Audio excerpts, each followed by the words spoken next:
Good evening and welcome to the July 16, 2018 regular meeting of the Mayor and City Council. First item on our agenda is the Pledge of Allegiance. I'd like to invite the Boy Scout troop members from Troop 1429 to come up to the podium and lead us all in the pledge. If we can all rise, please.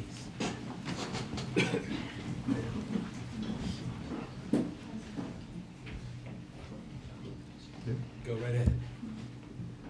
I pledge allegiance to the flag of the United States of America and to the republic for which it stands, one nation, under God, indivisible, with liberty and justice for all. Thank you very much.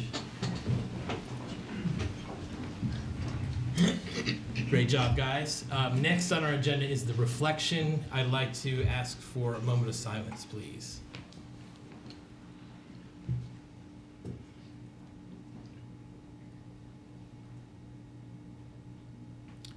Thank you. Next, we have approval of minutes. Tonight, we have, it's like one set of minutes from the regular session held on July 2nd. What is the pleasure of the council? Mr. Mayor, I'll move approval of these minutes. Second. All those in favor, please say aye. Aye. Any opposed? One abstain. And one abstention. So that carries 3-0 with one abstention, Councilmember Sales. Thank you very much. Next, we have appointments and reappointments. Tonight, we have a couple of them on the docket. What is the pleasure of the council? Mr. Mayor, I'll move a resolution of the council confirming your appointments and appointment and a reappointment to the Community Advisory Committee and the Senior Advisory Committee. To the Community Advisory Committee, Diane Dietz, term to expire July 2020.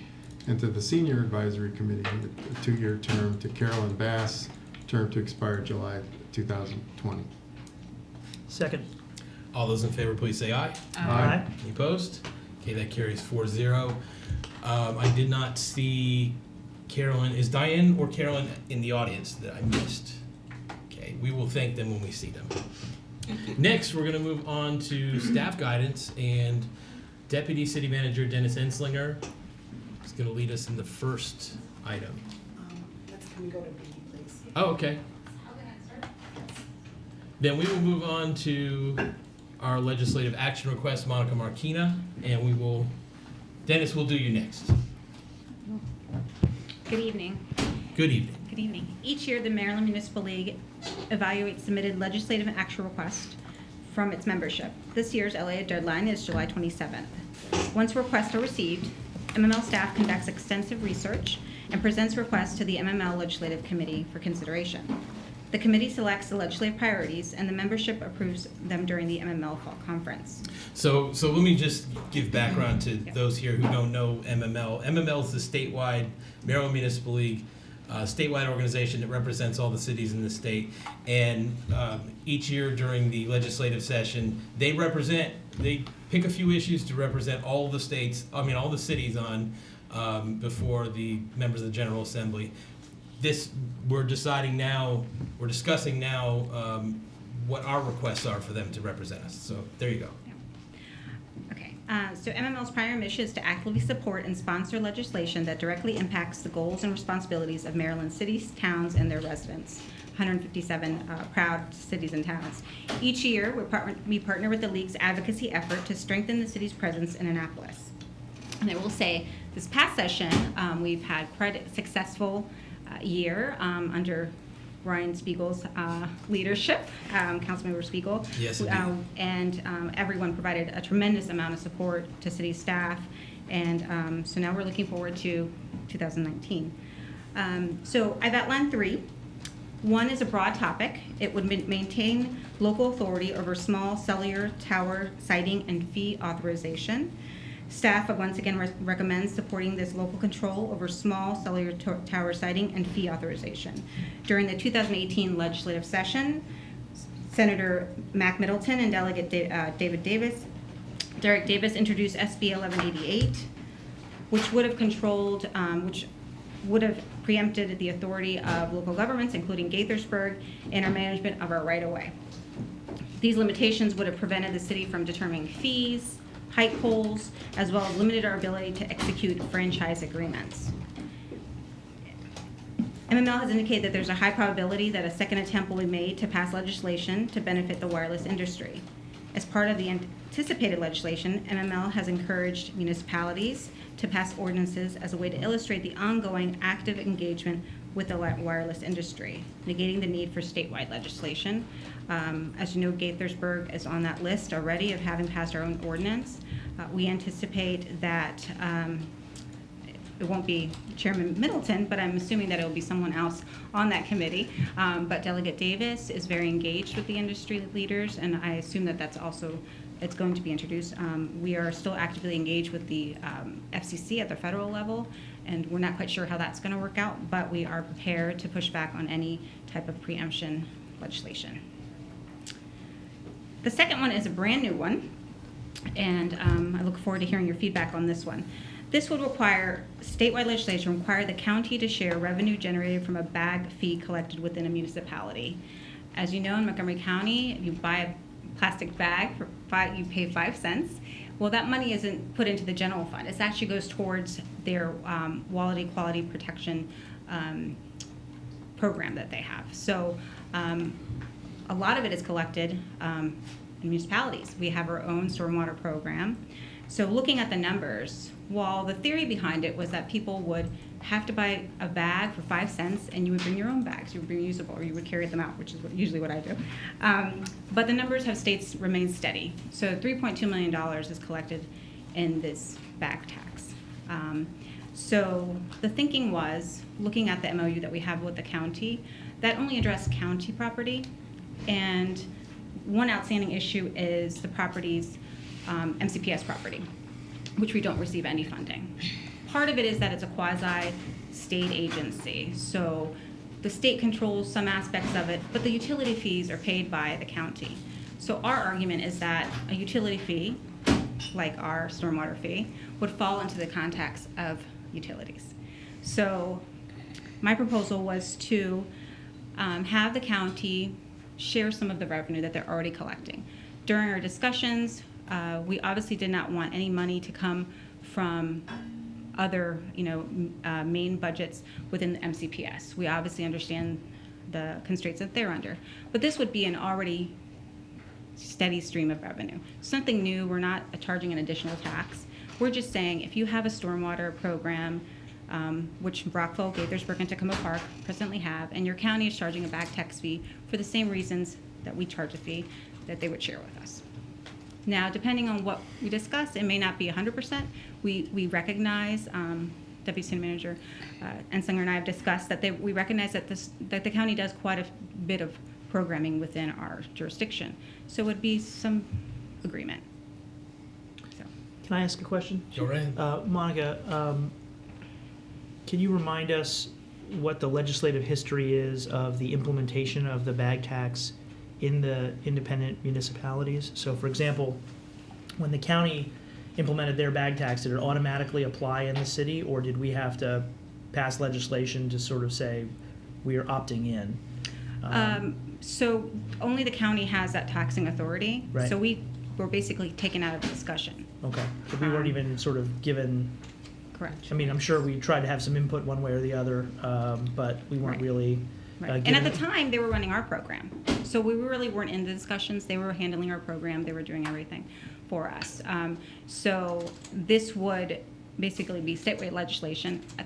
Presently, I believe Montgomery County is the only, but I know other counties have tried similar back tax fees. And but doing it this way, you're taking it at the statewide process and having a broader discussion over the stormwater program.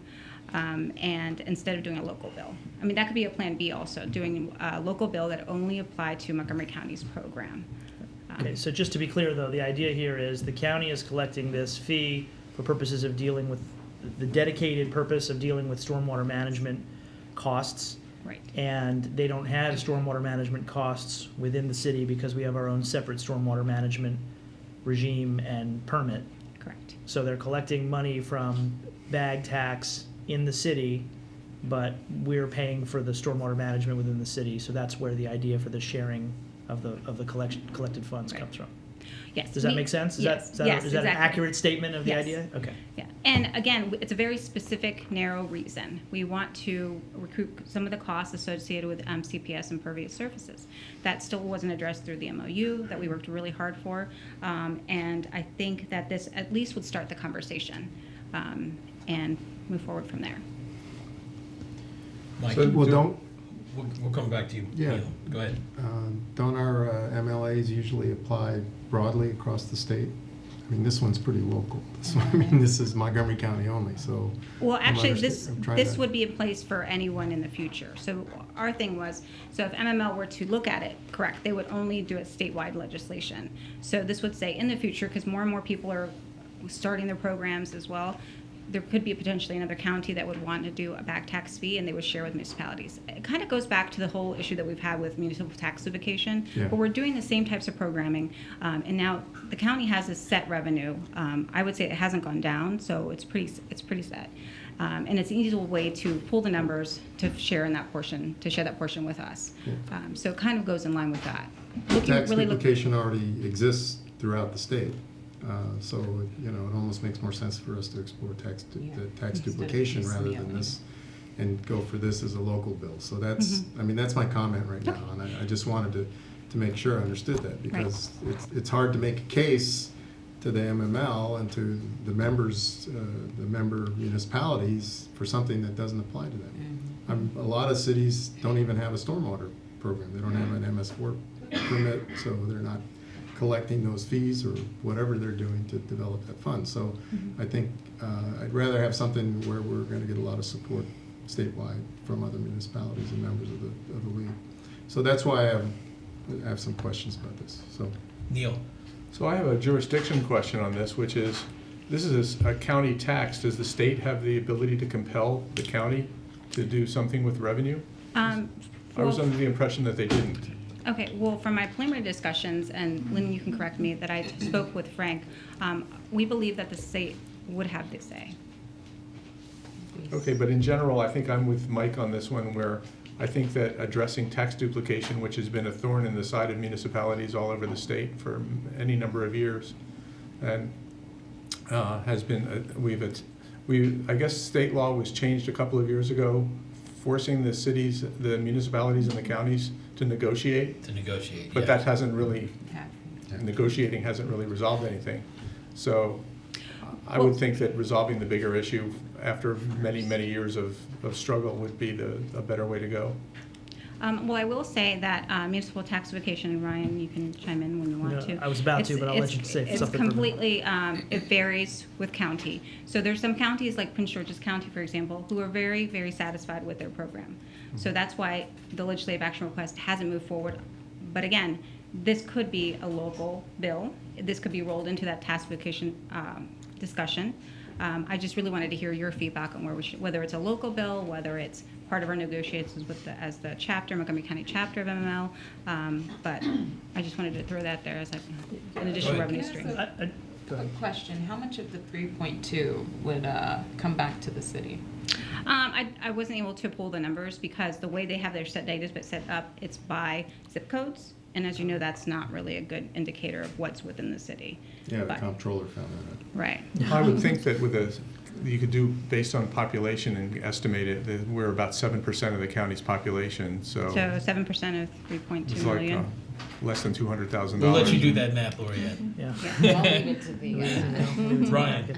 Well, a couple of points I wanted to make. First, Monica's right. I mean, this is an issue that a lot of municipalities have been pushing for a lot of years, making small bits of progress, but definitely not enough. But one of the big challenges is, as we talked about with the stormwater proposal, is that when you're proposing a legislative action request to MML is going to be focusing on those legislative proposals that affect most, if not all, municipalities around the state.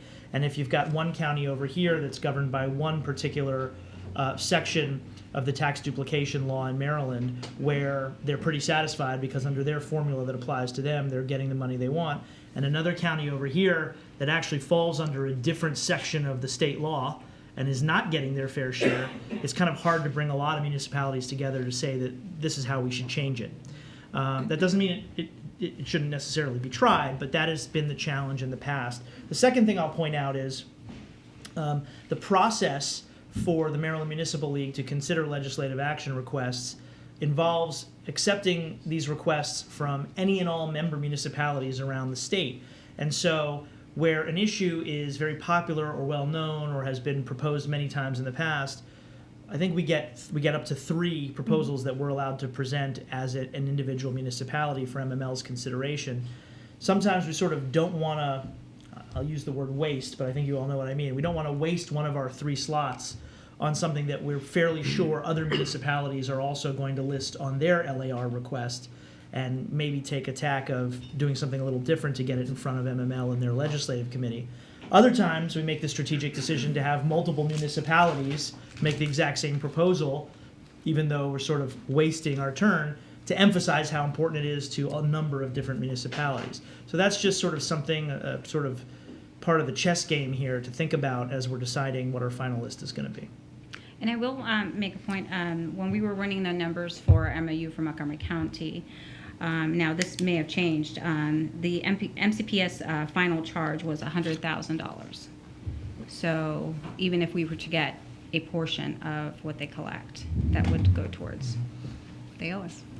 So.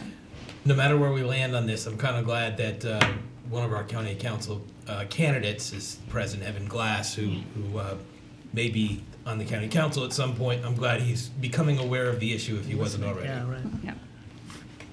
We'll look forward to reaching out to him very soon. Okay, and so I skipped over. This is the statewide legislation to limit the use of certain types of promethylene. Okay. Okay. Rodenticides. I was practicing. So staff recommends that legislation be introduced to limit use of certain types of these rodenticides to prevent homeowners from using this product negligently.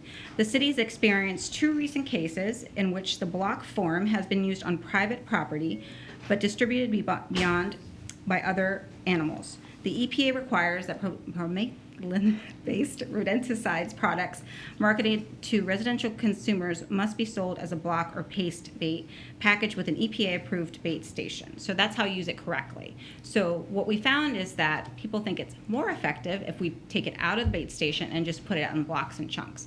Well, the problem is that all types of animals are exposed to that. Children, they can easily be carried, and that's what we found, is that while it makes sense to sell something that's refillable, it really just lends itself to misuse. So given the recent issues in Kentlands and other neighborhoods in the city, I strongly support a move to do something about this. I think it should only be allowed to be used by licensed exterminators or some other professionals who've been properly trained.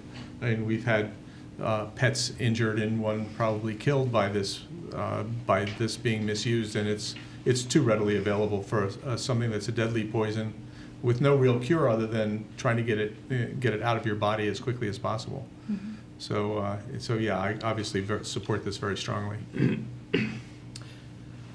I don't have a particular problem with this. I just don't know if it's got a good shot at becoming an MML priority. Yeah. Mm-hmm. What are your thoughts, Ryan, given your experience? Well, I won't be on that legislative committee anymore, but I do see some problems on that front, because even though the merits of this are absolutely warranted, there isn't anything about this that's sort of municipal in nature, sort of specific to municipalities, as opposed to just being a good statewide bill. It doesn't mean that the league wouldn't necessarily support it, but whether they'd make it a priority bill, I don't know. But I support it, so I whatever think if that's nothing worth. else, alerting the other municipalities Yeah. to the fact that this stuff is out there and Yeah. can cause these kinds of issues. Sure. Well, we don't have any jurisdiction actually in regulating this kind of a product, right? So that's the other issue. I think That's why it has to go to the state. Yeah. That's why it has to Okay. go to the state, and it does provide some protections and assurances to, the communities that we represent, 157 communities that the league represents, in which, there's potential danger here to their pets, and, just to the general welfare of the community, I think. So I don't have any problem introducing something that would be statewide. It does have an impact on what we can do, and we can't regulate this ourselves, and so we really do have to ask the state to take this on. I don't know where else it's going to come from, so I don't have any problem including this one. I will add, all of the legislative action requests, there's always a Plan B and a Plan C. So it could be a local bill for the rodenticides. My idea was to, if the approach is not a statewide legislation where we're just outright banning them, perhaps we can look at the municipal infraction structure of if we were able to raise that maximum. Lynn, I'm not sure if that's a possibility. Yeah, I mean, the state law caps municipal infractions at $1,000, so there could be legislation to increase that cap. Well, and whether this is legislation that the MML as a statewide organization supports, but we have our own lobbying group that, Yeah. you know, it's hard to believe that the general public wouldn't support this sort of thing once the stories get out about what's gone on. I mean, it was a bit of a nightmare earlier this year. It was. Yeah, and I think the businesses actually that run pest, extermination companies, pest management companies would also be in favor of this legislation as well. That, part of it is having trained professionals manage this kind of stuff and use it. So in whatever setting. So I think that there would be other support for this. Okay, so what I'm hearing is that staff will draw up some proposed LARs, and I'll circulate it to the mayor and council, but also knowing that we can add it to our full legislative agenda in October. Yeah, Great. I mean, there are different buckets here, right? Yeah. So whether or not it gets on this LAR list, it can be still advocated for by the city in many other ways. Yeah. Yeah, and it's a great way to I wanted to educate add people. one, though. Sure, For consideration. sure. And that's the stormwater fee. I know that we were negotiating with the county on that. There was actually legislation that I guess was held back because of the promise that we would actually reach a negotiation on this, on collecting this, on the county having to pay the stormwater fee. But the other part of that is the school systems. And that would apply throughout the state as well, in municipalities that do have a stormwater program. So that would be, I know that, this sharing of revenue from the bag fee applies here, but, there are schools in every county and schools in every municipality. And if a municipality has a stormwater program, they need to collect the fees, and the school system isn't paying. So.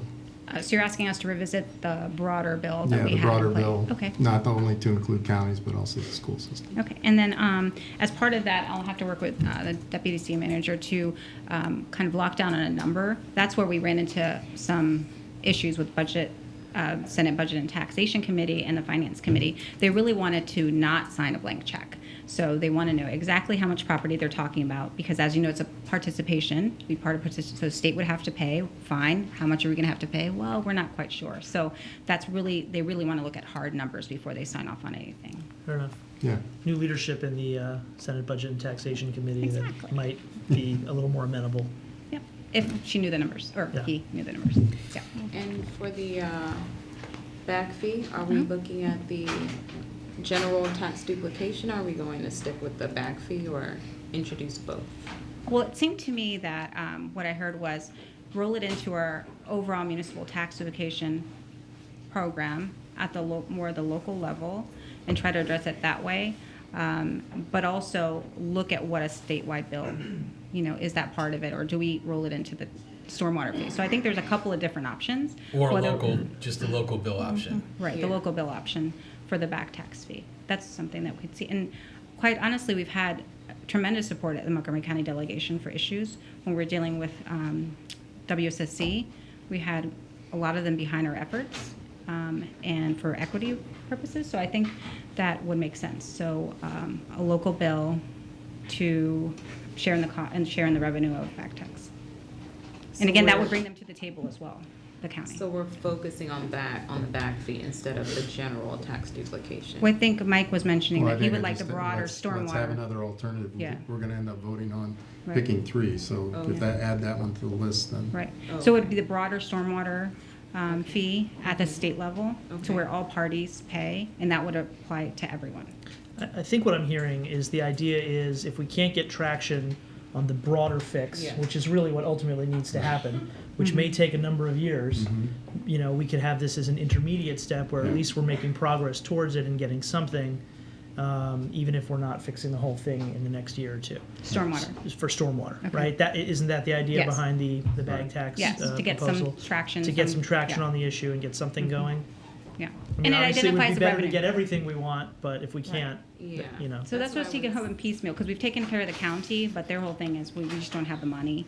Well, this is money, and it's for the exact same purposes that we collected for. Because I know we were looking at the different fees that were warranted for the tax duplication. Transportation fees was the biggest pot of money that we're Right. missing out on. So I feel like this is a nice initiative, but if we're gonna go after it, I'm just wondering why we're focusing on this and not the broader. Yeah. Tax Tax duplication will duplication. definitely be Oh, on our, okay. yeah, well, that's always a county-wide priority for us, whether it's in a bill form or in negotiations. Now we'll have a new county council that we're dealing with, and we're hoping to get some traction soon. I will also add that the new Okay. president of the Montgomery County chapter of MML, Jerry Klubikowski from Right. Poolsville, that's like his number His one priority. issue. So that's definitely going to be something that I think the chapter as a whole, Yes. all 19 or 20 of the municipalities in Montgomery County are going to be working towards very much this year. Yes. And the new county executive will also have a say in that issue as well, so. Yeah. I mean, you know, the landscape's changing, but I Right. think we still have to put our cards on the table and say, this is what we need. Right. Thank you, Monica. Okay, thank you. Dennis. Let's talk about the design and naming of the park at 601 Orchard Ridge Drive.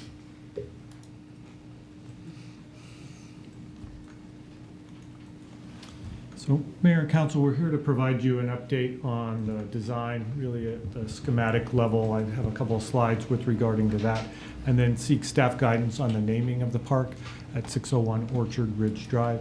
As you're aware, we've been working on the design for about a year or so, and tonight we're presenting the preliminary aspects of the design. This will actually be before the mayor and city council as part of a joint public hearing process, and that is scheduled for August 20th. So I won't go into too much detail, but give you a brief overview and then talk about the naming process.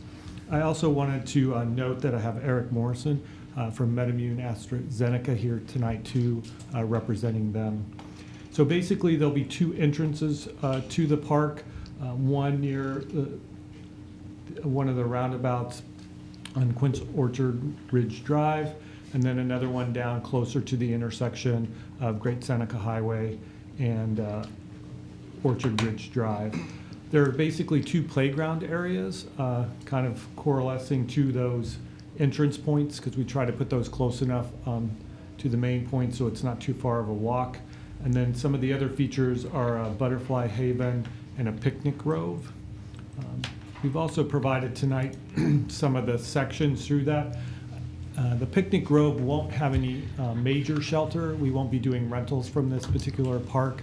They'll have a number of small picnic tables with shelters for individual family use, and those would be done on a first come, first served basis. And then there'll be a couple of playgrounds. Again, one of them is the Discovery Playground. I think Park and Rec is really excited about a couple new features that I'll point out, and they'll get into a little bit more detail when they come back to you on August 20th. One of the things that was new to me is a Gaga pit, which is basically kind of a low or light dodgeball. So there's a circumference, and you can see it slightly down in here where there's a wall that's this high, and you kind of play dodgeball, but you can only do it below the knees, and that's how you get out and all of that. So it's kind of a new craze that's hitting a lot of parks. Dennis, after the meeting, remind me to tell you the apocryphal story from my family about how my father brought Gaga to Maryland. So that's one of the new features that will be at the park.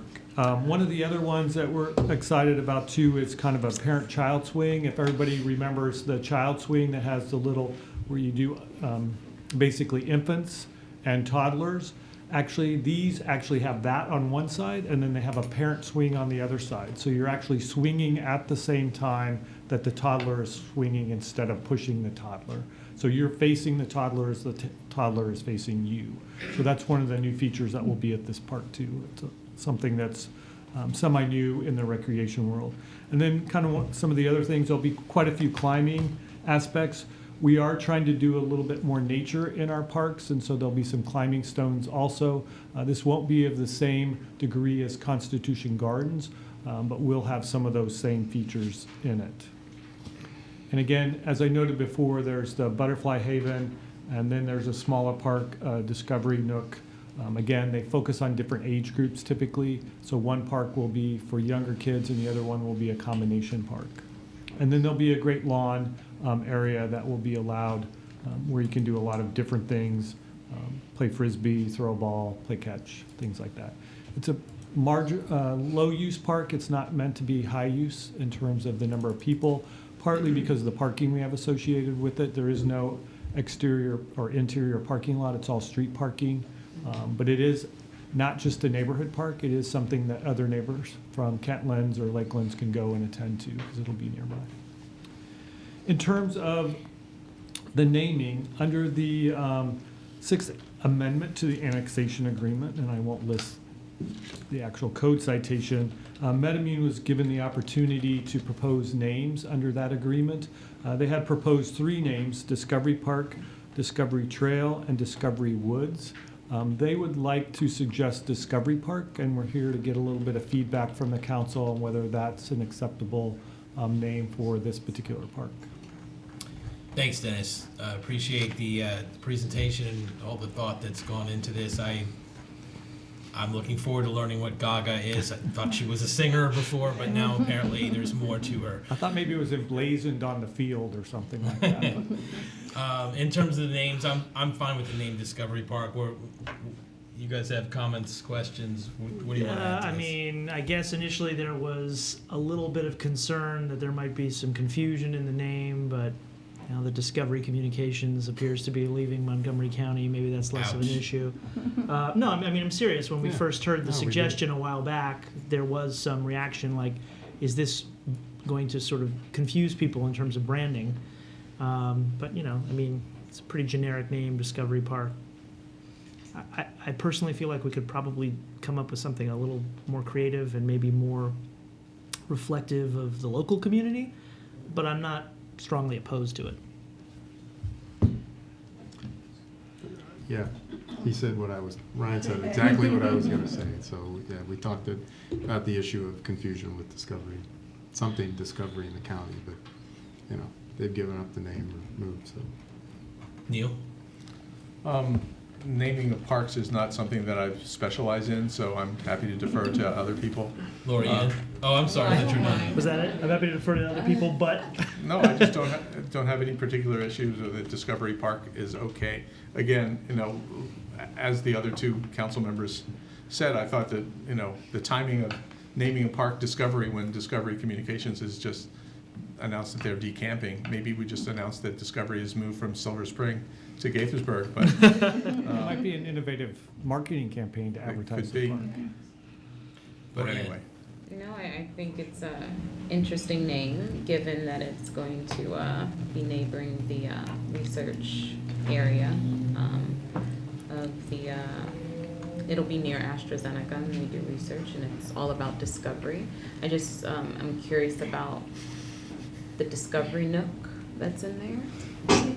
The drawings weren't very detailed, so. No, again, this would be an overview, so the actual full site plan with all the specifics and detail will actually come back before the council on August 20th as part of a public hearing process for the site plan along with Planning Commission. So the picnic grove, will it be under the same, I guess, rental? There will be no rental Okay. aspects to this particular So park. it's like first come, So first it's served. first come, first serve, and there will be a number of those kind of single-family picnic tables with shelters over top of them. Okay. And approximately how many parking spaces are there, since this is a park for the community? There are no public parking spaces other than street The street, parking yeah. for this So particular. not And normally. I'd have to go back and look Okay. because we actually added some additional parking along the road, and they'll talk about that on the 20th too. I'll make sure they cover the parking. Okay. So we want to make sure if we're providing a community park that, it's accessible. And I don't know if we can necessarily monitor the traffic, given that it's gonna be like in the middle of a lot of different housing developments already. So I'm just wondering, what if we'll have any issues with parking, with people going to the park I and. think we're trying to treat it same as Constitution Gardens. If you've been to Constitution Gardens, there is no dedicated parking lot for that particular park. We do have a lot of individuals who walk there from the surrounding communities as part of that aspect. And as part of the Sixth Amendment to the annexation agreement, the city was required to add 20 parking spaces onto the street. There was already existing on-street parking, but additional spaces were added. Okay, looking forward to seeing the more specific. But generally, in terms of the name, I don't mind the name. okay, Yeah. all right. So basically, the next step would be we'd bring a resolution before you actually naming the park Discovery Park, and that will take place at a later date. Okay. Thank you, Dennis. Next on our agenda, just make sure I'm correct here, is public comments. This is the time when the mayor and council would like to hear from anybody who'd like to speak on anything other than public hearing. Tonight we have a public hearing on our election ordinance. So if you're here to talk about that, then hold off. Your time will come. If you're here to talk about anything else, this is your time.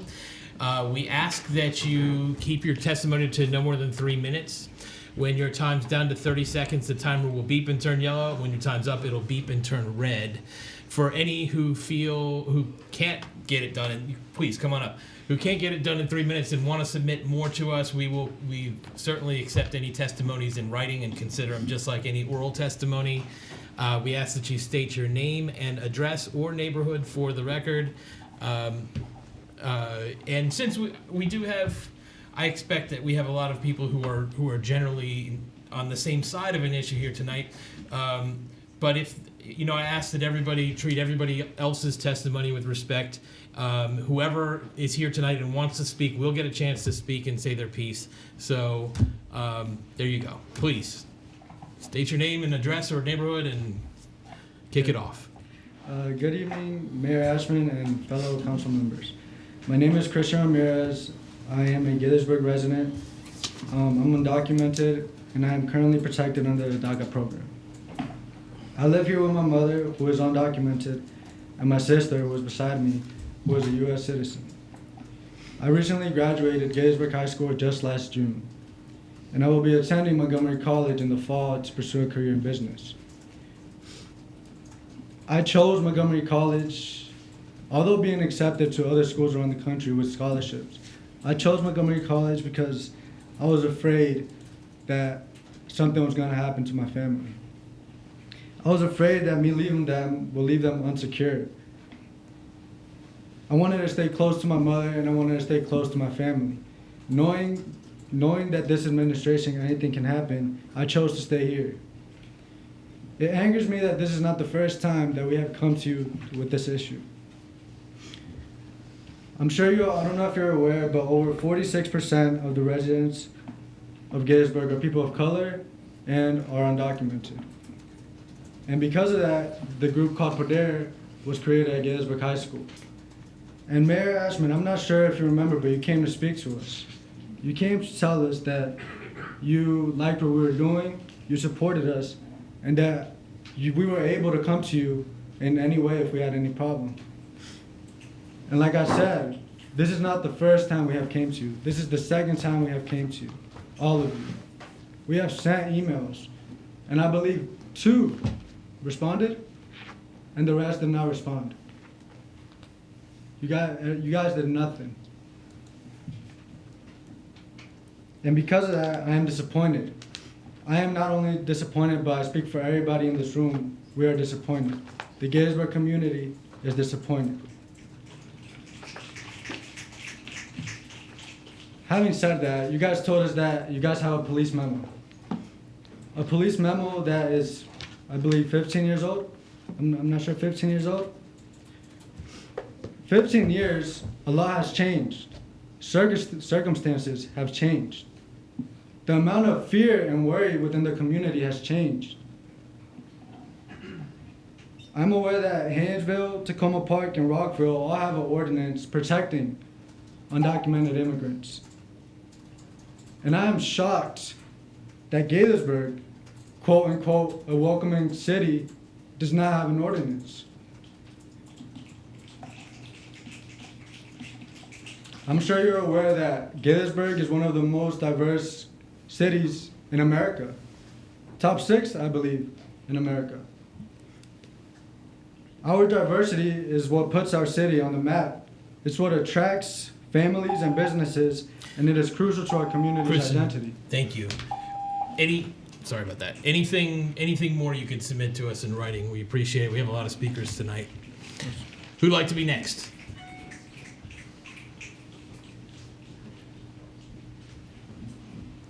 Hi, good evening, Mayor Ashman and City Council members. My name is Carol Schlenker. I'm a resident of Rockville, and I'm very proud that our city is the second municipality after Tacoma Park to pass a trust ordinance.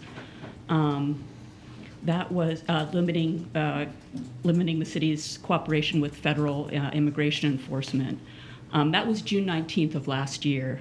Not to brag, but in January 24th of this year, Money Magazine chose Rockville as the best place to live in Maryland, citing, among other factors, our ultra-low crime rate and sense of community. I'm also a volunteer at the Catholic Charities Office at the Montgomery County Family Justice Center in Rockville, where we screen immigrant survivors of domestic violence for relief under the Violence Against Women Act and U visas. And many of these people are from Gaithersburg. These are your constituents. Our program relies on trust between law enforcement and the immigrant community. Immigrant survivors need to feel safe coming forward to report domestic violence and other crimes.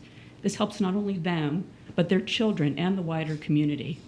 Many of the worst mass shootings in recent years were committed by men who had a history of domestic violence. And a woman who feels safe reporting this crime helps herself, her children, quite possibly all of us. As a previous speaker said, Gaithersburg is one of the most diverse cities in the country, even more diverse than Rockville, and you are their representatives. Please protect their rights and at the same time protect public safety for all and pass a Freedom City ordinance. Thank you. Thank you. Who'd like to be next? Anybody who'd like to speak, feel free to just line up. It'll speed it up. Good evening, Mayor Ashman. My name is and City Council. My name is Felipe Pineda, and I'm undocumented. You should already know me by my name since I have been here before, and I will continue to come until we pass the Freedom City ordinance. I moved from Mexico to the United States 2 years ago, having lost several family members to the increasing violence. My family and I left our home fleeing Mexico violence, drug cartels. You will never know the feeling of hearing gunshots on a daily basis and feeling like any day could be your last day. My mother and I came to the U.S. seeking asylum. My mother and I were separated at the border. I was reunited with her after 3 days under the current administration. This wouldn't be possible. I suffered a lot during those 3 days of separation from my mother. Your children will never understand that, and they are lucky for that. I haven't called Gaithersburg my home for over 2.5 years. I have a year-old brother who was born here and don't want to be separated from him. My mother and I applied for asylum, and if our applications are rejected, I could be deported and never see my little brother ever again. Mayor Ashman, when I met you, you said you were standing with immigrant communities, but words are not enough.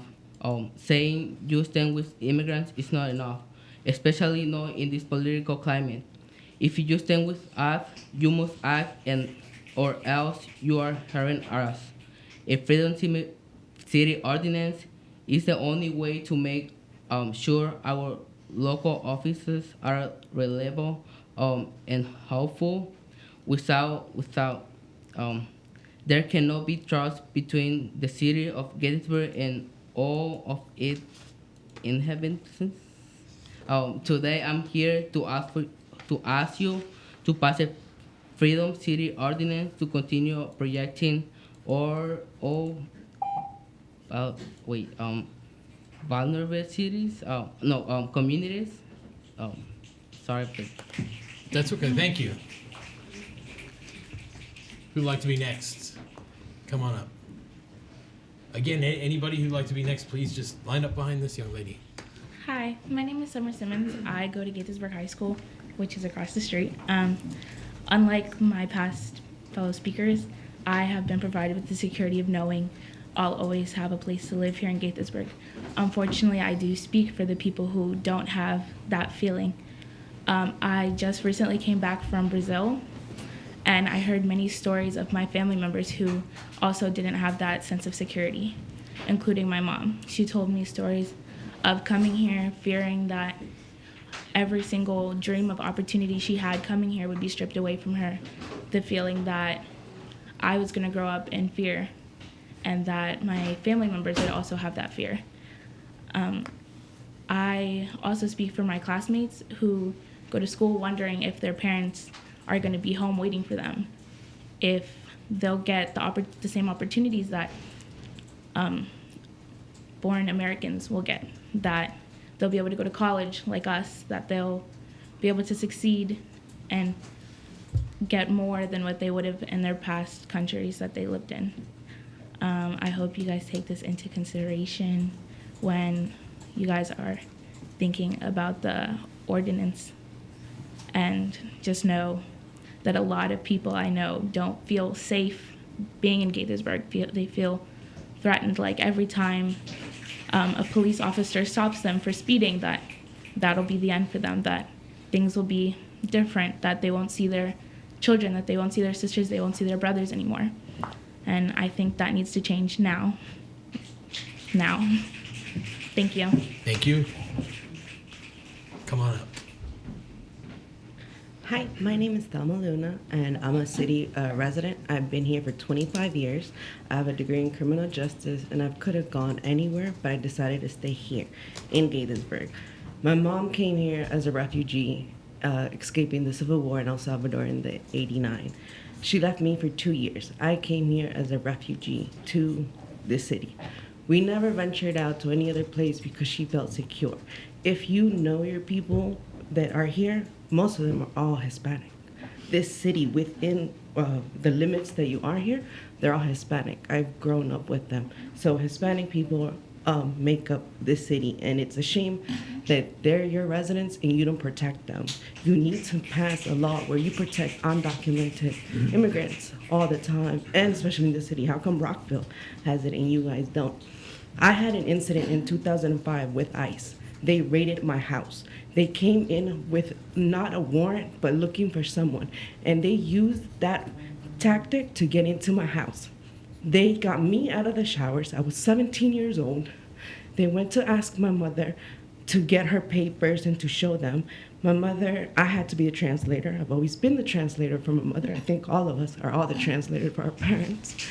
And they made us ask for her papers to show a deed that that house that she owns on Park Avenue was hers.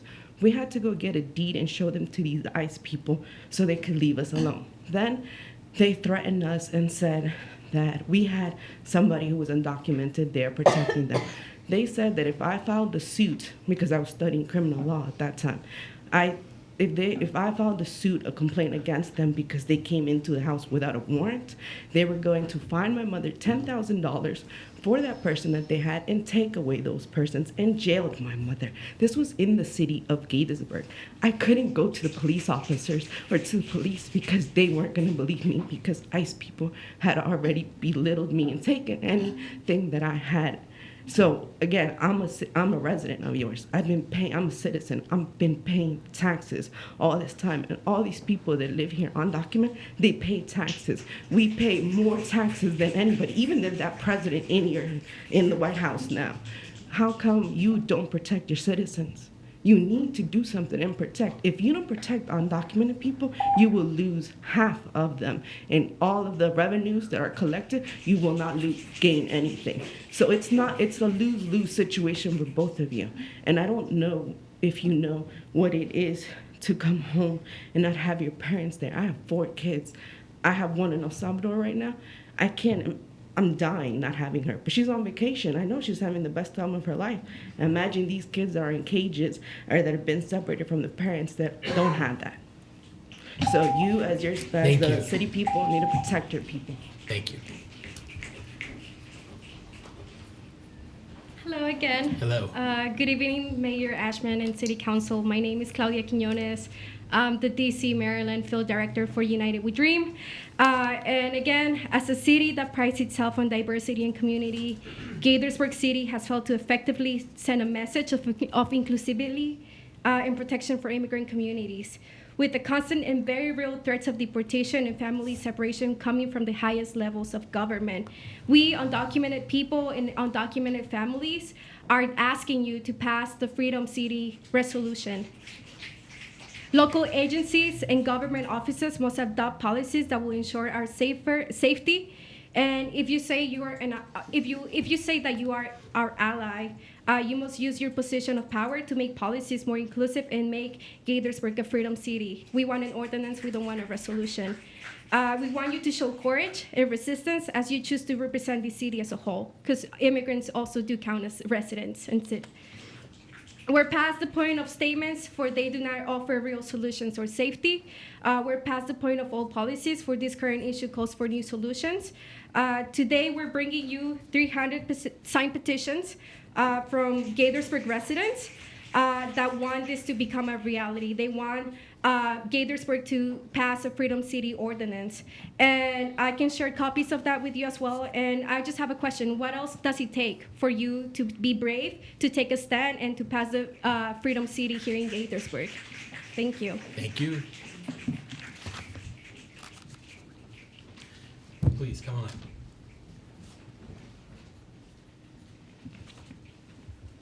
Just grab that mic and, yeah, there you go. Good evening, Mayor Ashman and council members. My name is Liz Chavez. I've been a Gaithersburg resident for over 15 years. I also happen to be protected under DACA from deportation and live with my undocumented parents and my U.S. citizen brother. My parents and I migrated in the U.S. when I was 4 years old. We migrated seeking a better life and opportunities. Ever since, I have called Gaithersburg my home. I grew up here, I went to school here, and I continue to be involved by helping students in my former high school. But this reality, my parents and I are in constant fear of being separated. My parents fear being taken away and being deported, leaving my 2 siblings and I alone with them, with no support. This is something that you'll never understand, as you're fully protected under the law, and your children can be reassured that you'll always be there for dinner. A feeling that I never had. Gaithersburg has been my home in every way possible, and I can't truly feel at home if my local government does not have my back. I need my city to be on my side, to be accountable to me, not to a hateful and dangerous system. It means that all people, regardless of legal status, race, religion, disabilities, sexuality, and gender identity, will have a sense of security in their city that they currently don't in the country at large. Let's make our community a place where the marginalized are represented, protected, and free. I'm asking you to, instead of fueling a federal system that aims at targeting the underrepresented, that you instead invest in protecting diverse young people and families that contribute to your economy, or our economy, community, and city culture. Today I'm here to demand that you pass a Freedom City ordinance. I strongly believe that we all deserve to live with dignity and have the opportunity to thrive. And I hope that you do too. We must protect our Black and brown people, our Muslim and LGBTQ brothers and sisters. What do we want? Freedom City. When do we want it? Now. Tomorrow? No. Next year? No. When? Now. Thank you. Thank you.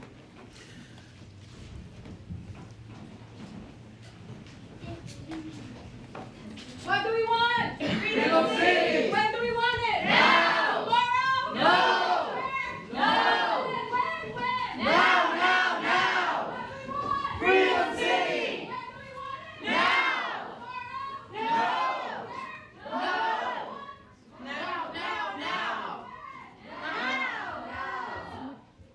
Freedom City. When do we want it? Now.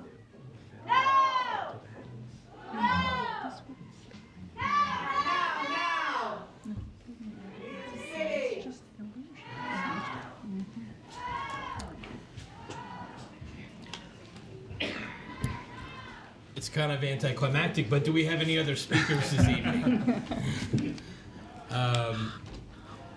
Okay, not seeing any. Oh, we do. Okay. I want to provide a slightly different perspective. I'm a Latino. Well, please, we need you to state your name and Oh, address. Silvio Renzi, Kentlands. Yeah, thanks. I'm a Latino myself. I remember discrimination growing up. There were no Latinos when I was a kid. It was me and my brothers. And Hold on, Sylvia. Can we just clear them out? Okay, So go I ahead. just feel compelled to kind of give it a little different perspective. And I feel for all these people, I think we've got to fix the problem. I totally agree with that. It's just the way we do it. I want to defend all of you a little bit because I think you're doing the best you possibly can. I don't think there's anybody here that doesn't want to help. But I think for me, what helped me growing up, and again, we felt that discrimination never bothered me because I remember where I came from. I came from a country where one of our friends, their baby was stolen by the government because they wanted to, it's the easiest adoption process. Another friend where the son had the audacity to protest against the government. They found him in the morning chopped up in pieces in the refrigerator. I think there's a lot of similar stories here and why people are leaving. So there's a lot of other issues going on. They come to us. I agree we've got to help them. I just think the way we need to do it is to kind of work together. I see a lot of anger, and it bothers me. It really bothers me because to me, I thank God every day that I'm here. It's a great place to be. I know we're going to fix these problems. I'm supportive of it, and I feel that all of you are. I heard some comments where there's some blame being placed. I just think it's being placed in the wrong place. It shouldn't be here. So thank you all for what you're doing. Thank you, Sylvia. Not what I wanted to talk about, but. Anyone else have any comments? If not, then we're going to move on to from the mayor and council. We're going to start with council member Lori Ann Sales. I think we have our consolidated public hearings first. Oh, is that next? Yep. Okay, then Lori Ann, you're coming up first soon. But we're going to go to our elections public hearing. Yeah, I guess that's wrong on our internal agendas because it does say public comments are next, but that's fine.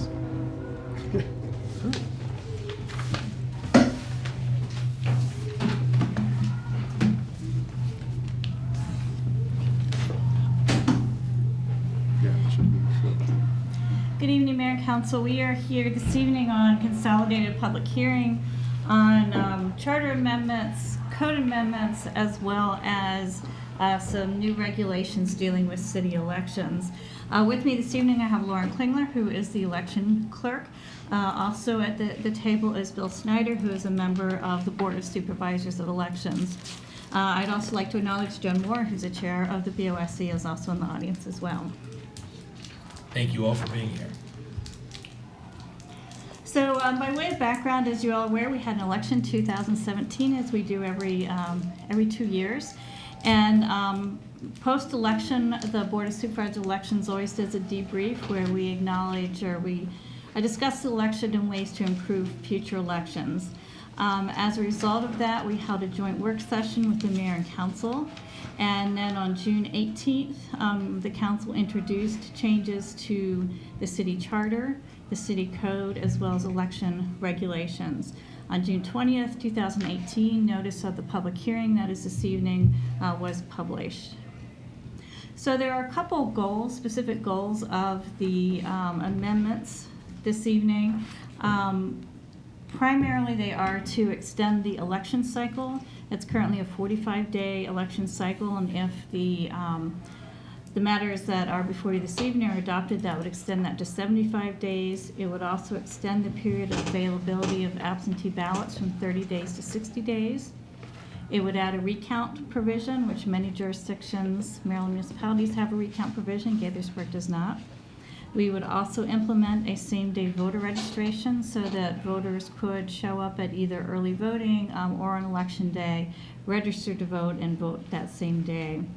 It also clarifies a number of provisions in the city code when dealing with slates, adding regulations for joint campaign activities, but we've also done a comprehensive look at both the charter and code and tried to clean up the language throughout. And then finally, the last goal would be to change what has traditionally been campaign guidelines into election regulations to ensure enforceability of those regulations. So I'm going to start with the charter revisions. There are 3 sections of the charter. The first is section 27, which is qualified voters, and this is the provision that would allow the new same-day voter registration provisions. Section 29, which is filing for elected office, it would extend the election period from 45-day cycle to a 75-day cycle. And then in section 29A, this is the section, it's just really a correction to make sure that we have the right reference to other charter provisions. Section 33 is a provision that at introduction of the charter amendments, the council talked about absentee ballots and when they had to be received in order to be counted. And we did make some changes. The council introduced some changes to section 6C22 of the code that extended the period, and we're going to talk about that a little bit more in a slide or two.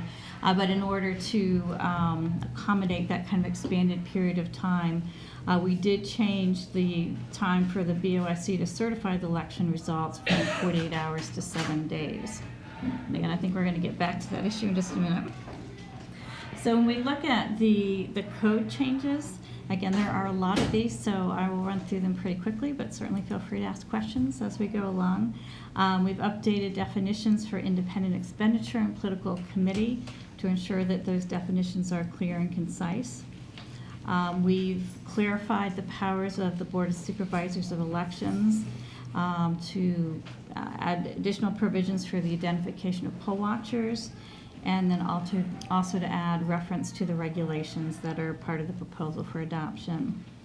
And then in section 6C 3.2, it would allow for complaints to be filed with the BOSC not only for violations of the charter and code provisions, but also for violations of the campaign regulations.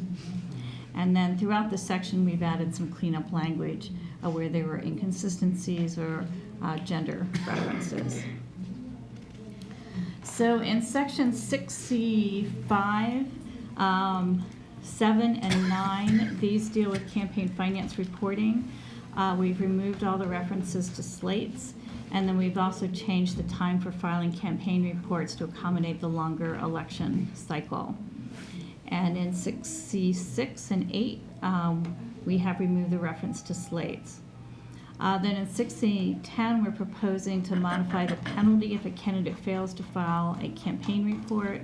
Under the old rules, if a report was not filed, it gave kind of the very draconian result of then the person's name would be removed from the ballot.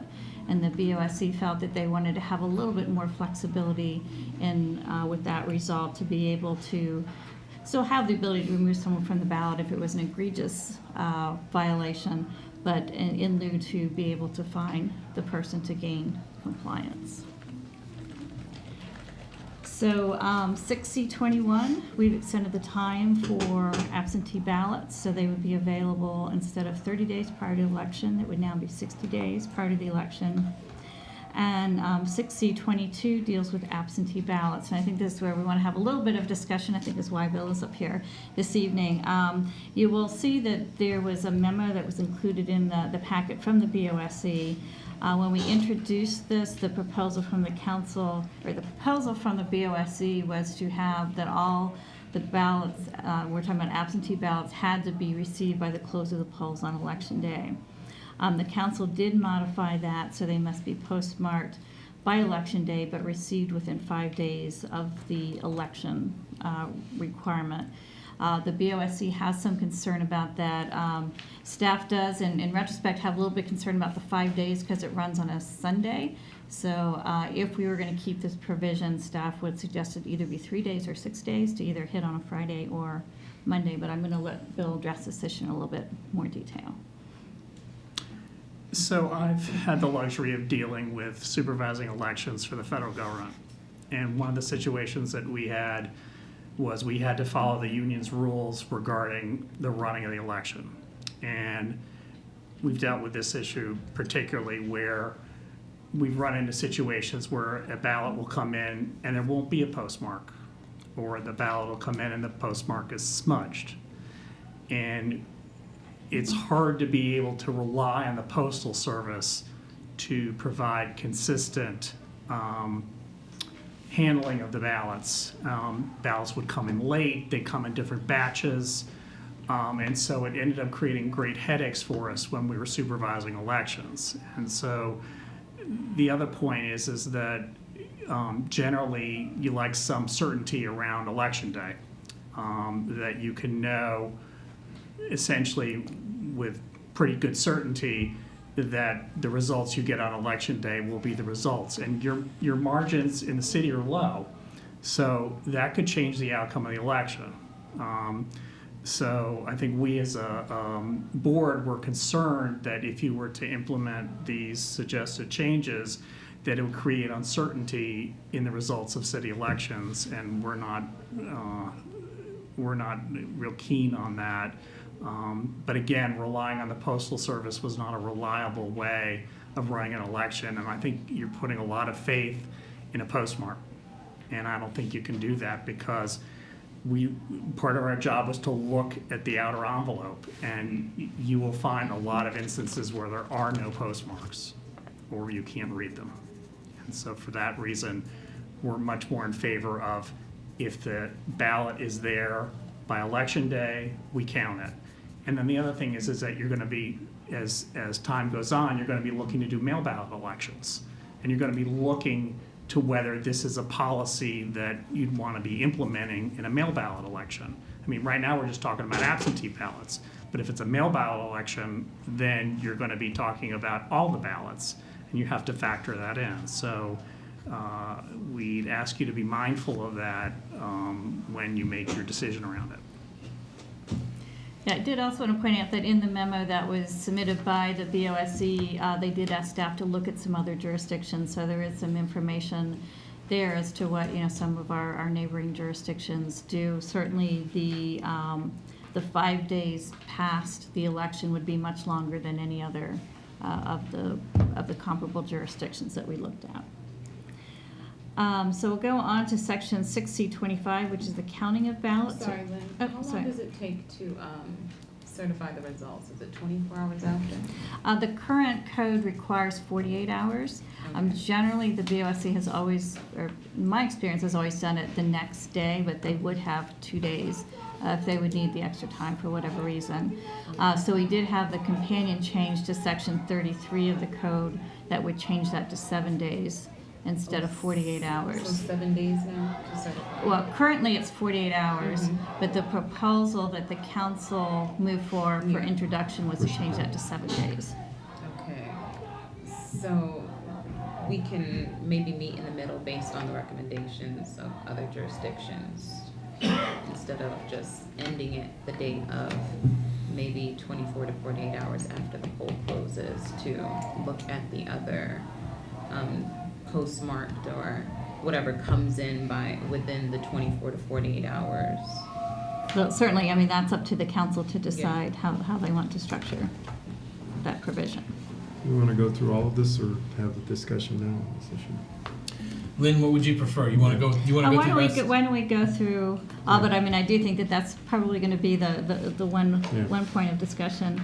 Section 6025 deals with the counting of ballots, and it just clarifies if more than one ballot is received from an individual, to be the first ballot that is counted. We have made some clarification to the poll watcher section that poll watchers must be at least 18 years old and be a registered voter. The certification for the poll watchers also does provide that there is a certificate process for poll watchers, and an ID badge is required for them to be in the polling site, which assists our election judges of knowing who's supposed to be in the polling site and who is not. And then section 6031 just clarifies some of our voter assistance provision. Section 6030.2 is a new provision. This deals with the recount. And again, we did look at our similar jurisdictions, Rockville, Annapolis, Frederick, to look at their recount provisions. Previously or currently, the city has no recount provisions, which would mean a recount would not be allowed. This would allow a recount within 5 days of certification of the results. It would only be allowed if the margin was 1% or less. And it would be a recount by 3 different methods: by manually retabulating, rescanning the ballots, and also a manual recount of each ballot. That process would be open to the public, and then the city would pay all costs for that recount. Can I ask a quick question? What if there's a tie vote? We're not waiting. If there is a tie vote? Because you haven't addressed it in this recount. Yeah, there is currently in the city code that if there is a tie vote, that then there is a runoff election that occurs within 14 days. And then if there is still a tie after the runoff election, it is done by the flip of a coin. So we do have Okay. provisions for. So we have that. We do have that already in our existing regulations. Who flips the coin? Doesn't specify it's that, what the fines determine but who flips the I think coin. that would probably be the chair of the BOSC. That would be probably within her authority. So hopefully you're a good flipper. How is the margin of loss measured? We've been seeing a lot of news coverage about how it's calculated in Montgomery County elections. It appears to be counted for purposes of determining whether a recount is triggered by looking at the margin based on the total number of votes for the winner and the next runner-up, as opposed to the total number of votes for all candidates. You know what I mean? Yeah, actually, that's a good point, because we don't clarify that. I mean, we do run numbers for the total number of all votes cast, because obviously if you can vote for 3 or 2, depending on which cycle our election is, obviously the total number of votes cast is different than the number of votes that each individual candidate, or the total number of ballots cast. It's a different number. I'm assuming that would be a 1% of the total number of votes cast, but we should probably clarify that in the language. Then turning to the regulations, what we did is take the existing campaign guidelines, turn them into regulations, but we did address some specific areas where there had been some concerns. In the campaign materials, it makes it clear that you can't use the city logo, seal, city tree in campaign materials. And there's also clarification of the use of official titles in campaign materials. In debates, we've also provided a little bit more clarification, clarified that the debates have to focus on citywide issues. The sponsoring organization must be an independent, nonpartisan, nonprofit organization that does not endorse candidates. The sponsoring organization cannot have any affiliation with any of the candidates. And it does allow for separate debates for the mayor and council. In our current regs, there would have to be one debate for all candidates, regardless of the office. Sorry, wrong button. Probably where we've spent the most time with the regulations is the issue of joint campaign activities. So Mayor and Council will recall this was kind of the compromise with removing the slate language, that we expanded the language dealing with joint campaign activities. So we've provided a definition for joint campaign activities and made it clear that any joint campaign activity be it materials, events, endorsements, that there has to be, clear authority and for those, and that each candidate must report their share of the cost for those events. So contributions can only be made to an individual, not for a joint campaign. The expenditure for joint events would be made on individual campaign reports. And we've also made some clarifications to the campaign finance to make sure that that's clear. And this is just an example. I think we showed you this slide last time, but you'll see on the cover sheet for the campaign reports, there's clearly a new line here for joint campaign activities. So this would be contributions and these are the expenditures, and those would come from the individual contribution expenditure reports here. So obviously, this number gets mirrored here, and the number here gets mirrored on the cover sheet there.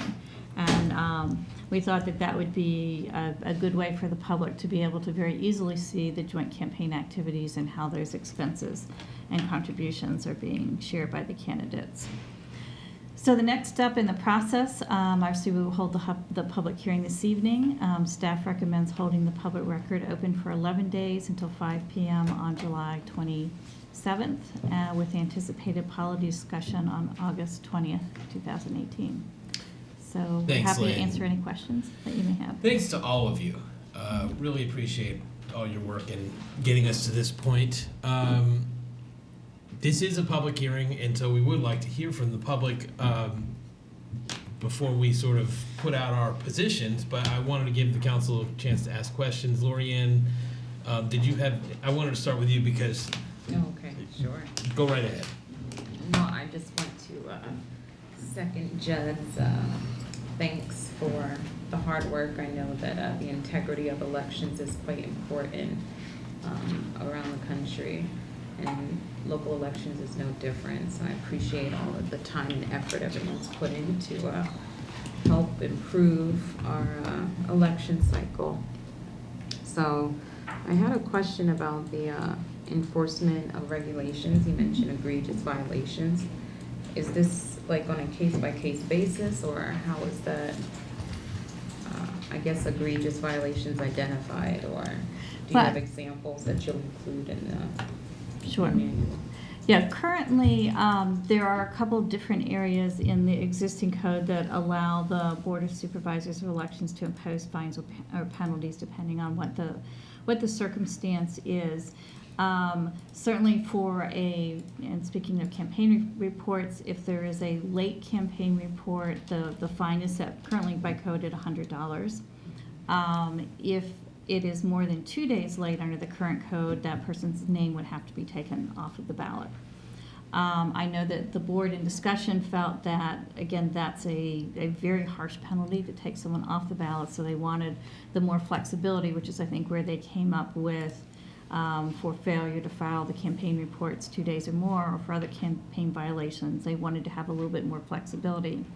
I will say with our current board, they have never fined anyone for the first offense. I'm not saying they wouldn't do that in the future, depending on what the offense is, but they've always provided one warning to the individual, and then they have imposed fines, if there are repeated violations. And I would assume the board would continue that practice, again, unless it is something very egregious. With all of our code provisions, not only in elections, but municipal infractions and other portions of the code, it does allow for fines up to whatever the designated amount is, to allow some discretion from either our code enforcement people, the BOSC, or whatever entity or person is enforcing.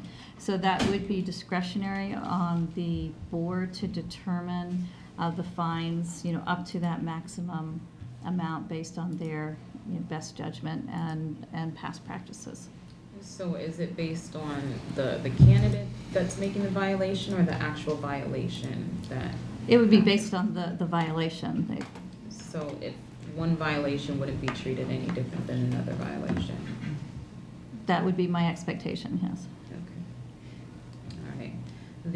And I already asked about the absentee ballots, and hopefully you'll hear from my colleagues about other dates, and I would like to see at least 24 to 48 hours, depending on when we all agree the certification should happen. I think 7 days is quite a long time between election day and actually, because I think after election day, it was a week that candidates are signed in, so are sworn in. Yeah, I mean, we would potentially with the 7-day have to delay the swearing in by a week as well. Okay, so a lot to take into consideration. And then poll watchers, ID badge, they have to have ID badges? Correct. Or you mean the signed affidavit of? Yeah, that has always been our practice. We just wanted to put it in the code. There is a form that has to be completed by the candidate for their poll watchers. That gets turned in. Staff does issue ID badges for the poll watchers. And then that way, when they come into the polling place, the election judges are there, knows that that is a poll watcher. So it's the city ID badge, Correct. not a specific driver's license. Yeah, no, photo the city issues an ID badge. Okay. Right, you submit The application. the applications for your, for the candidates, poll watchers, and then the city issues the ID badges. Oh, no, because I filled those out and we've never received it, so I don't know if that's new. Now, that's been the longstanding practice. Those the candidates do have to pick up from Lauren, and it's usually the day before the election. The Friday before. The Friday before the election. None So of the our poll- poll watchers received any, so I just Well, wanna I know make they sure were it's- prepared. I don't know if anyone picked them up, but they were prepared.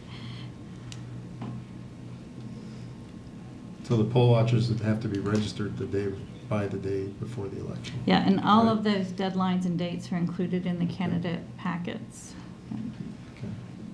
So, as I'm reminded often, I do not have a vote here, but I do like the existing system with the absentee ballots. Whatever's received on election day in the mail that day is the cutoff.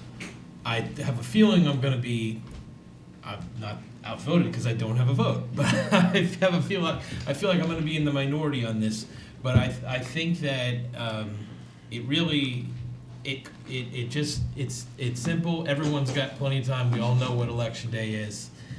Go ahead. This is a public hearing, right? This is Yeah, not we're a not policy taking a vote. That's discussion, right. So I'm just breaking my own rule here.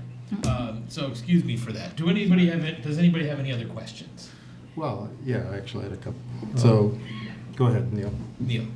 So, I first of all, I'd just like to weigh in on the comment that you just made, which is I'll join you in the minority if that's the way it is. I think that, especially given that we're extending the deadline for being able to get your hands on absentee ballots, there's no reason why you can't have a ballot in on election day.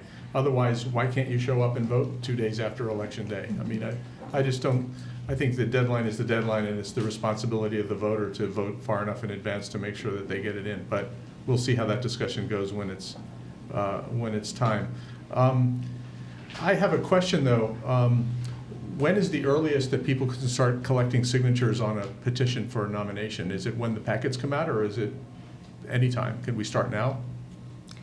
The way that the packets asking. work is as the Board of Supervisors of Elections does approve the packets, so they review, and I mean there are minor changes in them from election to election. So they are not released until the Board of Supervisors of Elections approves them, and they are usually released. And Lauren can probably tell me better. We'll use the proposed schedule, probably 9.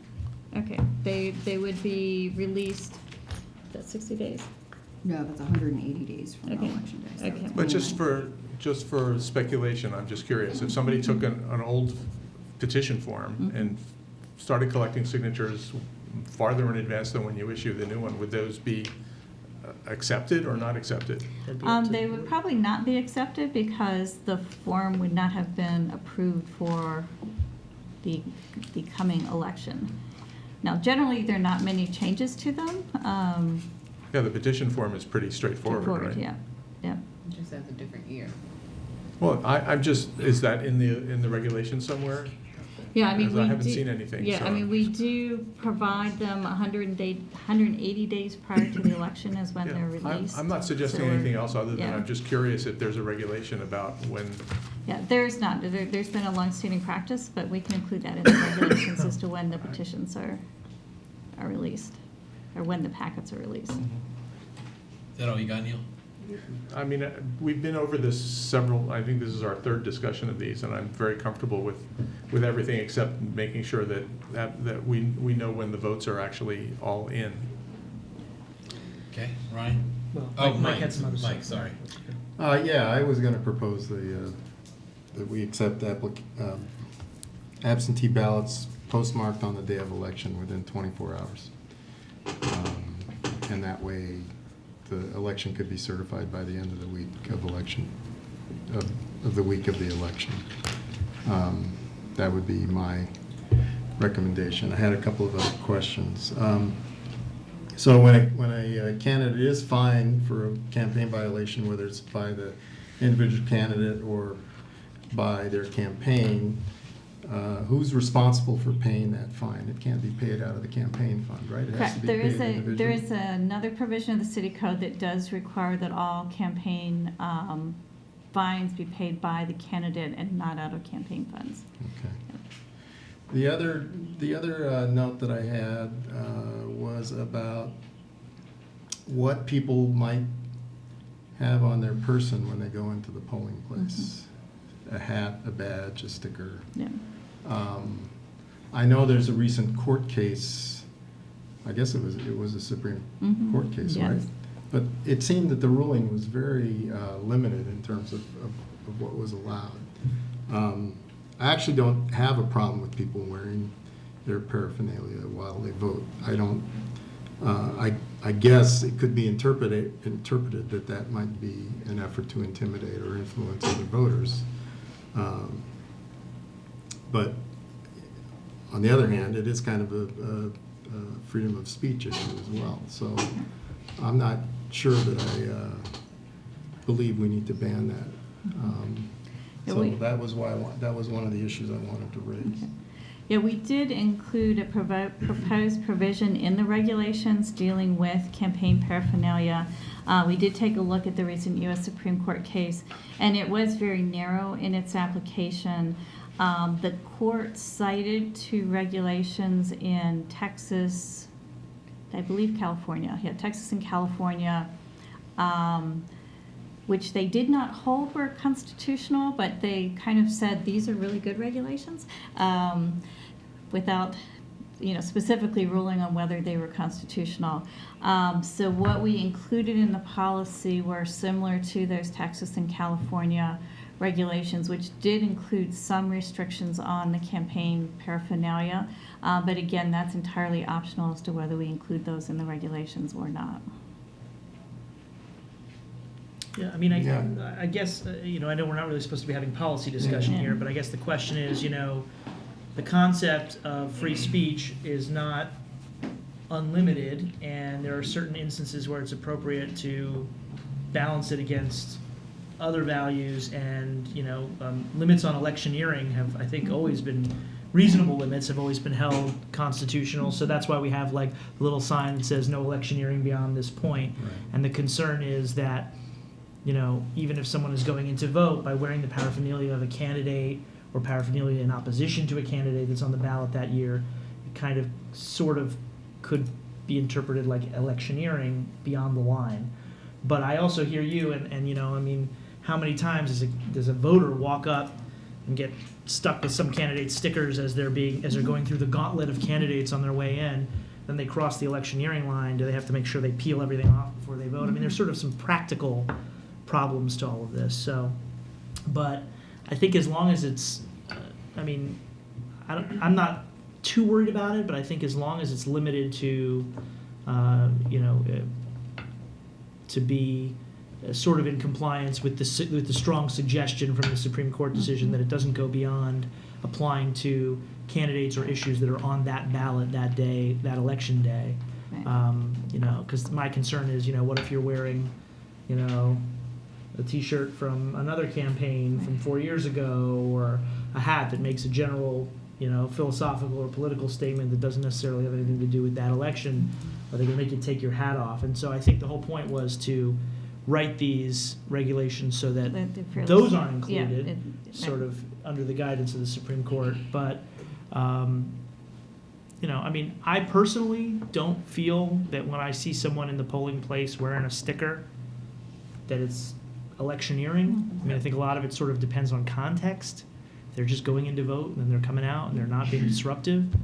And I just think that the practical application of it's going to be tricky. But agree. Yeah, and I think that was a large part of the U.S. Supreme Court case. They spent a lot of time talking about, it was a Minnesota law, and it was very open and vague. And, they said if someone has I'm a U.S. veteran t-shirt, is that Right, electioneering? right, Or right. a Don't Tread on Me t-shirt, is that stating a political? Right. So they made sure that it was, very narrowly focused on the particular candidates or issues that were on the ballot.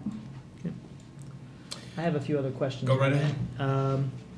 So Neil and I were having a discussion about the mechanics of same-day registration in the city. Because we currently rely on the county's registration system, have you all put any thought into sort of how the mechanics of that would work? Would we have to have our own separate form, or would we simply train our volunteers and folks to register people on site through the county's form, and then just consider them provisionally registered, send in the form, and see what happens, and have them fill out a provisional ballot? Yeah, what we would do, and Rockville has done same-day voter registration for a number of years, so we did contact Rockville to see how they do it. Yeah. Because they also use the county voter database as well. So what we would do is we would use the county registration forms. The county does provide us a number of those throughout the election, so we would train our judges to be able to complete, have the voter complete the county form. We would accept that. It would then, so the person will be asked for ID, because we do have to verify the ID and address. Upon registration. For registration, which we don't do with voting, but it would be for registration. Right. Then they would be provided with a provisional ballot, so they would vote provisionally, and then staff would coordinate with the county the day after, or depending on how long we have before certification, in the next day or so after, with the county, to ensure that the voter registration was valid. And if it was valid, then we would count the provisional How long ballot. would it take, as a practical matter, to hear back from the county that a new registrant's registration has been approved? I'm thinking about the amount of time to certify a race, and wondering, if there's a delay in that and it's a close election, how would that play in? I can't imagine, since it's sort of a ministerial task of registering, but. Yeah, we currently do work with the county the day after the election for provisional ballots anyway, so we don't see it being much more egregious than with the provisional ballots, and the county is prepared. They know that we're going to be reaching out to them, so we've always gotten good cooperation from them and have been able to turn those around within a day. Okay, a couple more questions. The 7-day certification proposal, that's a ceiling. In other words, Right. it has to be certified within 7 days, but Correct. it could be done sooner if Correct. all the numbers are there and all of the provisionals are resolved and all the absentees are resolved. It could be done in a day or two. The proposal is 7 as the maximum amount in case there are questions that need to be resolved, right? Okay. Last question, and you may not have this one, but I'm wondering if you have any data on how many absentee ballots we get that come in after Election Day, but that are dated Election Day, and I guess under our current rules get put in the reject pile. Are we talking about 3 per election? Are we talking about 300? I'm just trying to get an idea, because I suspect there are people out there, who they sort of at the last minute go, oh, I forgot, today's Election Day, and I had ordered this absentee ballot, and they rush and they stick it in the mail, and whether or not we want to hold them accountable for that delay is another question. But I'm just trying to get a sense of, empirically, how many people do that. In the 2017 election, the ones that came in the day after, we received 14 the day after. 14 on Election Day, sorry. 27 the day after, and then 7 2 days later. So wait, the 14 on Election Day, were they Don't counted? count. Yeah, those all counted. Those are Okay, counted. so how many weren't? Can you just give us the ones that weren't So counted? we would have had 34 that weren't counted. 20. No. Did any come after? Yeah, the second plus 11 is like 30. 20-some the second day, the day after, Because that and was because we 7 had more. Up to like Yeah. the Friday. Okay, and were those postmarked by election day? Yes, All of those? yes. Okay. All right. So that, to me, that's an interesting little tidbit of data to think about because, I mean, there were 27 people, or I guess, 34 people who, Yeah, who mailed it by election day, had it postmarked by election day, but whose votes did not count because they arrived after election day, right? Yeah. Right. Yeah, we did have an issue with the post office, and again, I think this goes to Bill's comment about the unreliability of the post office.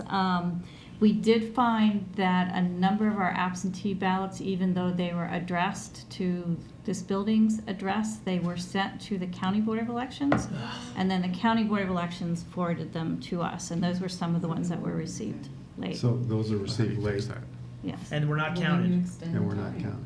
They would, It's extended. correct.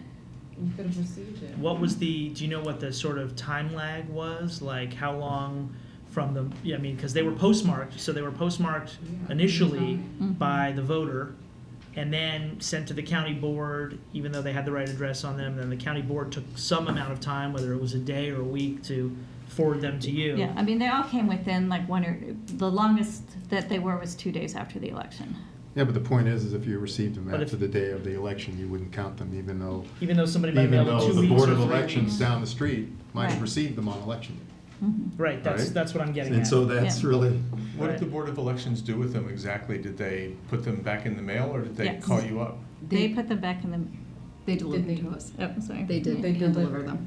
They hand delivered them to you. Okay, all right. Look, I don't know if 34 is enough of a number for us to I think so. want to change it or not. I don't know. Decided in But- election in 16. Well, I mean, it's more complicated than just whether it's enough to decide an election. It's whether it's enough to decide an election, and it's also something that we think well, should. if you look at it as a proportion of the voters that voted. Right. If it's Every a, vote counts. Right. Well, I mean, it's just a question, a policy question of whether we want to Well, open up so- that door. That's all. so given the vagaries of, and the due diligence and performance of the post office and the Board of Elections and other things, I think if you have a margin of safety, then there's something to be said for that. Because, and the margin of safety benefits the voter. That's That's why I the leave point. early to get my kid to camp in the morning, because the vagaries of traffic on 270. It's the same thing, drop your, For everyone? drop your ballot in the mail a week ahead of time. Circumstances, and just like Ryan said, this had nothing to do with someone who got their things in on time. It had to do with a mix-up at the at the post office. And the truth is, no matter what we set as the cutoff date, though, there will be There's other always people gonna be some. who will be outside the cutoff Yeah. date. So we could say 48 hours after after election day, and somebody's, well-intentioned absentee ballot mailed 3 weeks ago could arrive 72 hours after election day. We'd still have to not count it. But again, I know we're not supposed to be having policy discussion, but I'm raising this as a question for us to think about. And, I also tend to feel like, within reason, we should err on the side of counting votes that are legitimate votes. No election is perfect. No election is Okay? perfect, It Bill. That's really right. isn't. It really, That's you can't. one It of the can't things be. I've learned. Yeah.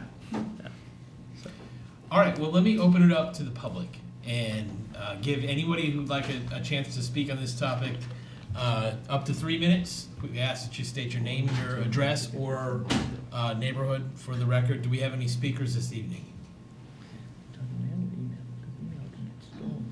Not seeing any. Okay. Well, I think, Lynn, do you feel guided? Well, this is the just public record will be open for another 11 days. Yes. And then, assuming you I know, but accept there's the- some direction that sort of came from the Right. council this evening. Do you feel like you got it? Yeah, Kathy? Well, I mean, we'll I have guess- a policy Anything, we'll have a discussion. policy discussion, we Yeah. change it then. Yeah. That's right. Okay. Well then, staff recommends that we hold our record open until 5 p.m. on July 27th, 2018, with anticipated policy discussion and adoption on August 20th, 2018. What is the pleasure of the council? Second. All those in favor, please say aye. Aye. Any opposed? Okay, carries 4-0. Thank you all very much. Let's see where we are next. Yeah. Now, we are starting with from the mayor and council, and now, Councilmember Lori Ann Sales. Okay, well, this is a better transition. Just want to thank all of our speakers that shared some comments with us this evening. You know, it was just, I think, last month that we had the discussion about, you know, how to move forward, how to make sure that all of our residents feel safe. What can we do as a council? Nothing short of, you know, we're not in a position to necessarily legislate hate, but there are things that we can put in place to kind of stand in solidarity to ensure that our residents understand that we want them to be safe, we want them to feel protected, and we understand their struggle. What else? So I think Lynn is going to be looking into something that we can explore and see what our options are as a council. So look forward to the continued discussion. Let's see, so I will move on to what I've been up to. I missed the last meeting. I think at the last meeting, it was the first meeting following our Celebrate Gaithersburg, our second Celebrate Gaithersburg, which was very well attended. And I was glad I was able to attend the Celebrate Gaithersburg event and then subsequently spend the 4th of July with my family. So that's a good way to enjoy Independence Day. It was very fun. The Gaithersburg Germantown Chamber of Commerce honored some of our public safety and first responders last Friday. So a few of the council members and our mayor were in attendance, and I think our mayor got to present. He opened up the award presentation with some interesting remarks about our sponsors. And so with everything, as time changes, we evolve and we adapt to the changes, and it's becoming even more prevalent with the changes that are happening every day. So we also had the ribbon cutting at the Kentlands Garden. Kentlands has a new garden. So if you haven't been to the mansion, please check it out. I'm sure you can get some nice pictures while everything's in bloom, and look out for events happening there as well.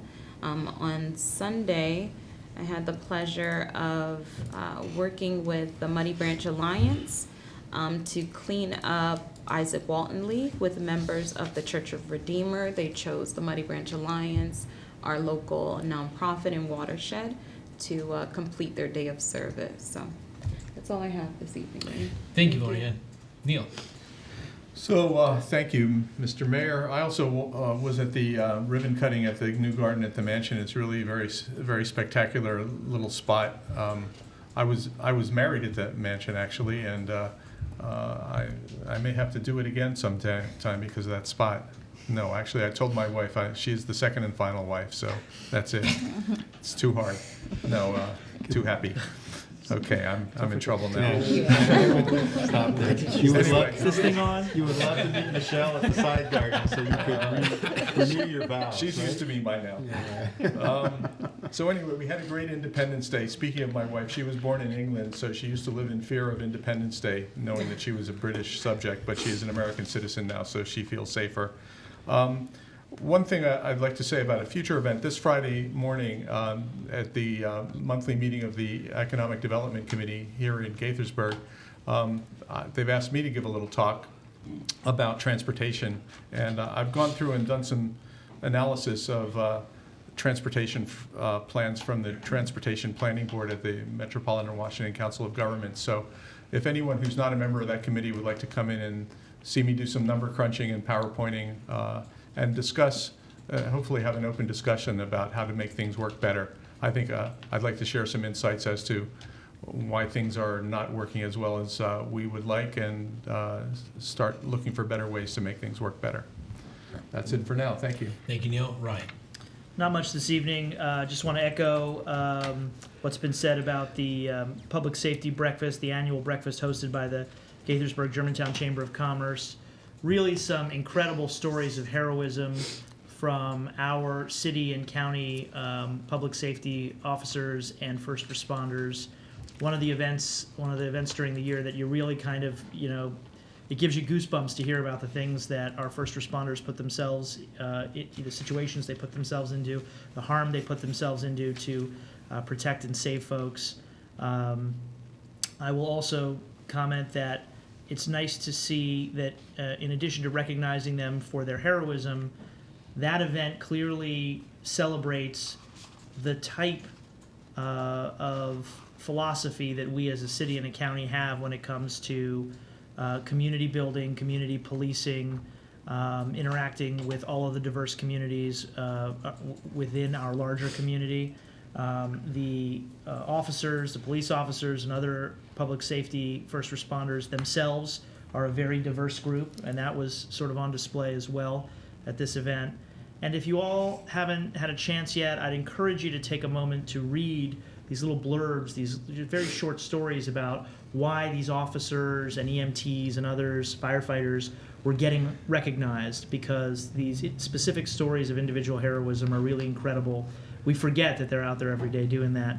I know that the city put out a press release in the last couple of days talking about why our city officers received awards at the ceremony, and then of course there are other county officers and first responders who received awards as well. And I assume the Chamber of Commerce probably has their blurbs up on their website as well. But it was a lovely event, as it is every year, and it's a good excuse to pause and remember what they do every day for us. And that's all I've got this evening. Thank you, Ryan. Mike? So, yeah, I don't have anything new to add, but I would comment that the side garden at the Kentlands Mansion hosted the first event on Sunday after the ribbon cutting was on Thursday. So I think it was a wedding.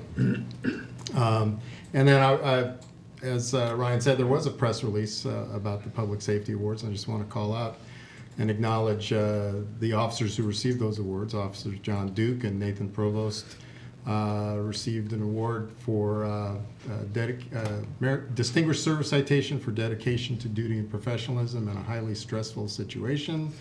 And Officer David Bowers was awarded a Meritorious Service Citation for life-saving actions. So I want to congratulate those officers and thank them, and we're very proud of you as a council, and I think you make the city proud as well. So I want to thank you again for that. That's it.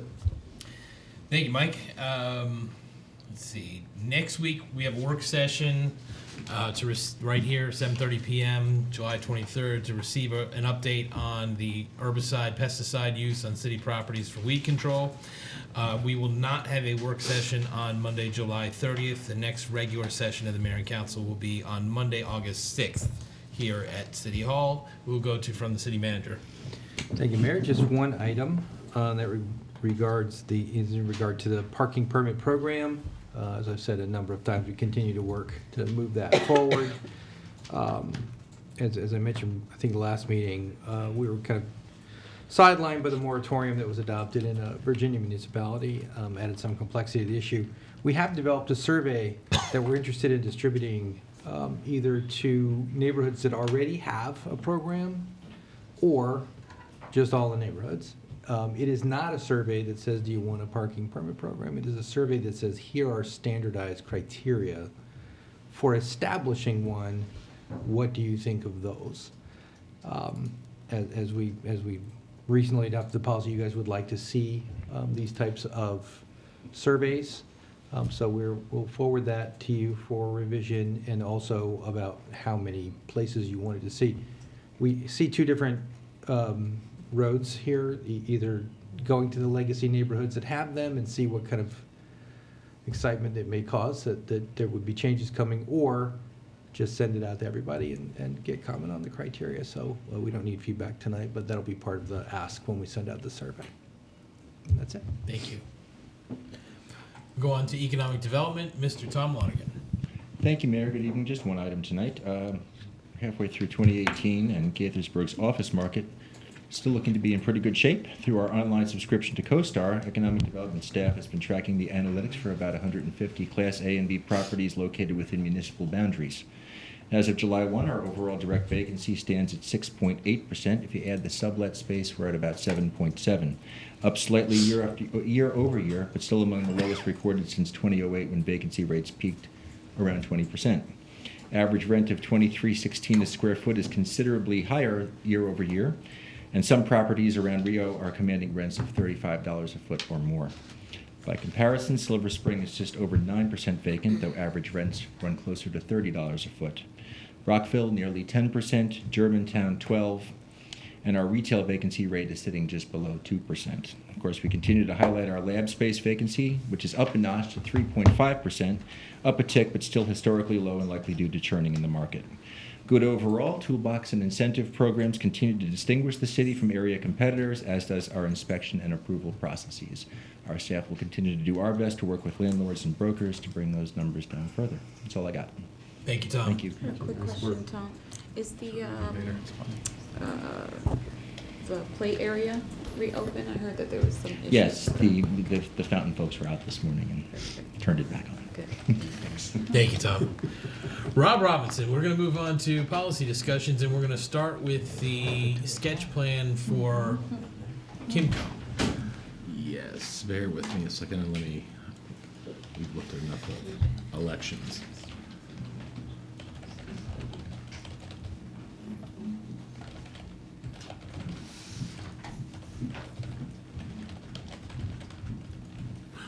I'm sorry. Thank you, Mayor. Members of the Commission. Good evening. This is the policy discussion for sketch plan application SK 7837 2018 Market Square. The plan has been submitted in accordance with Section 24-160D9A of the City Code, and the application proposes up to 1.2 million square feet of commercial non-residential uses and/or up to 1,114 residential uses on approximately 21 acres. SK 7837 2018 provides a mixed-use community divided into 9 blocks, including residential, commercial, and retail uses, as I mentioned. The sketch plan further envisions an appropriate scaled and located open spaces and a street grid that promotes and enhances connectivity to the surrounding areas for vehicles, pedestrians, and bicyclists.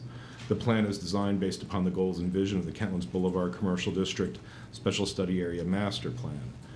The joint public hearing on SK 7837 2018 was held on April 16, 2018. The Planning Commission, upon review of the record and the staff analysis, which is Exhibit 27, gave a recommendation of approval during their June 6, 2018 meeting to the Council, which is Exhibit 29. And since the Planning Commission recommendation and prior to the Council's record closing, the applicant has amended the plan, and much of this is in response to the discussions and the recommendations of the Planning Commission. Namely, they have updated the sketch plan with 2 additional green open spaces located on blocks E and F. They have added commercial child care use on all the blocks as an allowable use. They have deleted townhomes in 2/2 units from blocks A, C, and D. This was a discussion topic with the Planning Commission. They have added the local thoroughfare graphic to identify Kentlands Boulevard. They have added the actual descriptions within the road hierarchy and how these are to function actually on the sketch plan. And they have added 2 additional notes, notes 6 and 7. And 6 deals with a topic that was brought up, I'm sorry for the blurriness of this, that was related to during the public hearing, that architecture will be designed to provide an appropriate facade detailing related to street frontage and building location. This sort of deals tangentially with the 4-sided architecture, that they're not going to turn their back on anything. As was discussed during the public hearing, that is the goal. It's very difficult, though, to predict what the architecture will be. I mean, there will have to be a service entrance when you have commercial properties somewhere. Hopefully it'll be interior. And the goal is not to have it based upon the road hierarchy on the primary and secondary roads. Note 7 is from a discussion with the Planning Commission, acknowledging the importance, again, in design of Kentlands Boulevard, and that it's a local thoroughfare, and buildings along this road will have a strong architectural presence, and no service access drives will have access from Kentlands Boulevard. So essentially the concern of the Commission during the discussion was that there was the ability that you would basically, potentially see a parking garage there, or that in some way those blocks blocks A, B, E, and F potentially, may sort of turn their back on Kentlands Boulevard. This is now an official note saying no, they will not, and the architecture will have a strong frontage and create that presence along Kentlands Boulevard that was envisioned by the master plan and discussed by the public. The council's record closed at 5 p.m. Friday, June 22nd, 2018. And a draft resolution for this application has been included and is ready for final action, so that should the council so choose. I'm available to answer any questions, as is the applicant, who has their team here also. Thank you, Rob. Who'd like to start with questions or comments? So I have a bunch of notes here after conversations with residents and local architects and people who have strong opinions on such things. So I'm not sure in this giant mound of documents how much of this has already been covered, so please bear with me. Like to make sure that there are, so first of all, the language that you just showed us in terms of the architecture was pretty vague, and I'm wondering if it can't be more specific. So can you go back to the architecture language that you just pulled up? No, Numbers 6 and 6 7. and 7.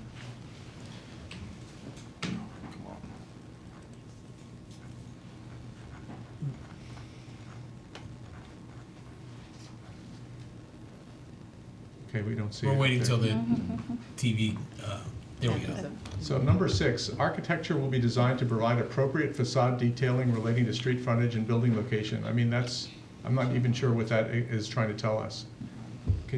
Is there a way to be more specific?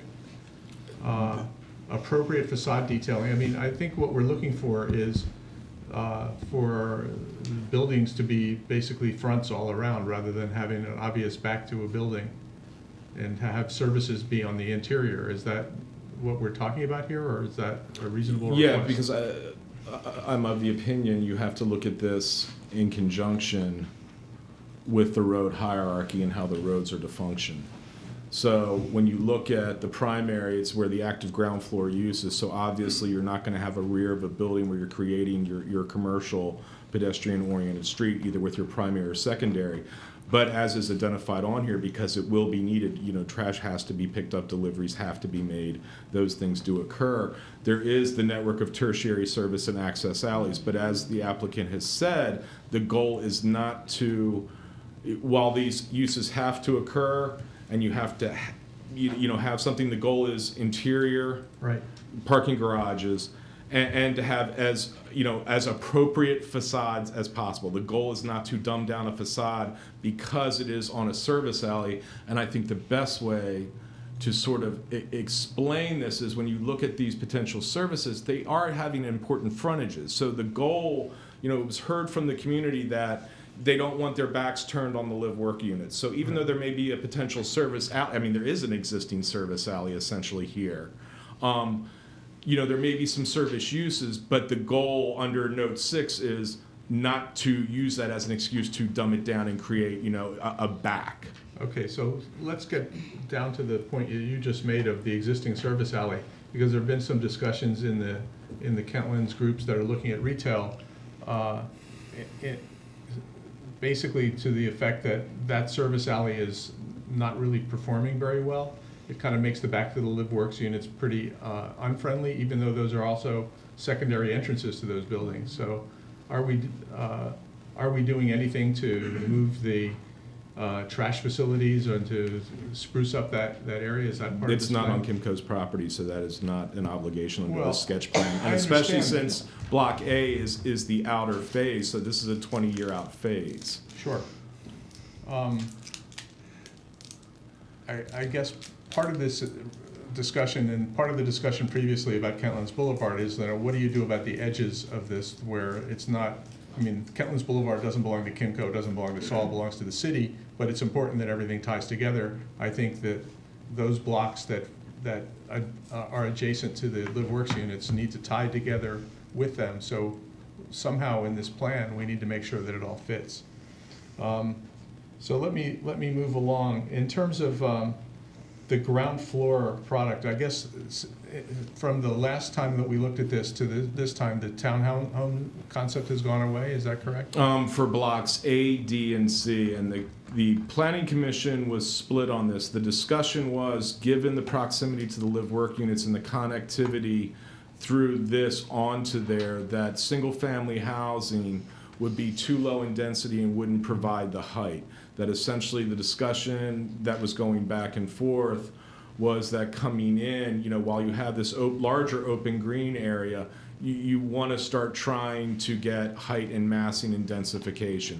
So that's why, they had originally in the CPC asked the council to weigh in. The applicant decided, it's easier for us just to make the decision. And obviously the council, if you do not feel this way, obviously we can do a condition that they be returned to those blocks. But it was really only those blocks. So single-family housing. Sorry, you went a little fast. To what be returned to those blocks? Townhomes and 2/2s. Yeah, I think that in general, the consensus of the people that I've heard from is that they want to see ground floor retail and multi-story whatever in there. Maybe not 12-story buildings in that particular location, but townhomes just don't seem like a fit. And that was the discussion. So, and the applicant felt similarly, or let's say did not have a strong enough feeling opposed to retain it. All right, I'm just trying to understand where we are based on, where we've been. Can I ask a follow? I know you're Please, in your feel- list, but feel this free. is applicable to what you just asked. Yes. So the way it's currently written, then A, C, and D do not allow for single family or townhome or 2/2. Correct? Okay. And the multifamily is flexible to have commercial/retail on the first floor and multifamily on the top, or it's all. There is the ability to do sole, and again, part of this is related to the phasing, not being able to predict all the way out. And we had a similar situation across the street, that if there is an opportunity for some of these blocks going forward, that a sole office tenant, if the office market comes back, that they could do solely office. But where you see Market Street, the primary retail, with the blue line, there is the commercial core. There is that commitment that definitely is the ground floor pedestrian scale commercial/retail uses, and that is really what is envisioned with the secondary site circulation. So Center Point Way, and then going down each side of Market Street. So what has been envisioned, what is discussed on the plan, really is, for the most part, outside of Block J. Block J does retain the opportunity to do single-family housing. This is the terminus that backs onto the smaller city park. And this is capped at, essentially, I believe it's 2 stories or 3 stories. But the real density, is in the center and moving out. Please remember H and G, obviously, given the proximity of the 3-story units that are here, steps down in height from 6 stories to 4 stories. So that is another one where, you may have commercial fronting towards the inside, but it may be lower intensity uses on the rear. All right, I'm just asking a simpler question. For A, C, and D, there's sufficient allowability for commercial usage that if the applicant or whoever's moving forward with a, STP at some future time on those blocks could do retail, commercial, first floor, multifamily on top. So let me, hopefully it's up on the screen now. So Block A would allow up to 310 residential units and a little over 500,000 square feet of and or commercial. So obviously it's not likely that you would do 500,000 square feet of non-residential uses and 310 units, especially when you have a height cap of 8 stories stepping back to 5. But it could be any non-residential use on the first floor, including light manufacturing or whatever. Yeah, so the bottom chart actually breaks out by the matrix, the blocks and the various uses that would be allowed. Right. Okay. Okay. So I was a little surprised by something that I didn't catch before. Block J could potentially be single-family residential. Mm-hmm. Isn't that a weird place for single-family residential? Potentially, if you look at the terminus backing onto the park, a stick of urban towns, maybe not. I mean, that could actually sort of work. Again, when we hear, the discussions about new urbanist communities, the goal is to mix multiple types of residential in with commercial. So to have, a park, a city park, backed on by, a more urban form of town or 2/2. I mean, we did it in Crown. So I don't feel it's out of place. All right, so a few other things that are more technical. So somebody suggested that we make clear that we don't allow facade venting on A streets, that all venting is to the roof. This is an aesthetic call based on some things that are done in Crown. And we had a long discussion about it, but basically it's cheaper to do venting to the facade, but it's more aesthetically pleasing and more in keeping with the character of the neighborhood to do them to the roof. And the feeling was that while it's a little bit more expensive, as long as the parameter is set right at this stage, then everybody does their calculations accordingly. I candidly, I don't know how to respond to that, because again, that is, so far ahead, not even knowing when these are going to develop. I mean, it's not to say it can't be done tastefully. So that's sort of a design guideline, final architecture comment. I understand, and we had that discussion, and the point being made was, again, that when you're making aesthetic calls that cost extra money, that it's best to get those set early so that everybody makes their plans based on the rules and guidelines and doesn't get surprised later. So anyway, I just want to throw that out there. And the other point that was made, and I think that it may already be included, is basically that the design of these frontages be respectful of neo-traditional design, which is kind of the core design concept for the neighborhood. You don't know how to respond to that one? It's early for design guidelines, right? Yeah, and that's sort of an overly broad term. I believe, part of the advantage of new urbanism is unique views. It shouldn't be duplicative of what's out there.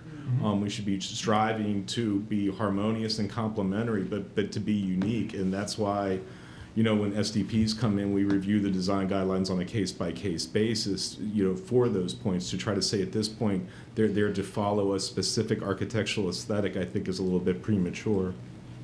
John?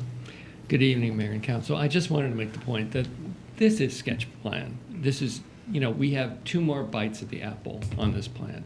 And you have another bite at the apple, schematic development plan. And then the Planning Commission has final site plan.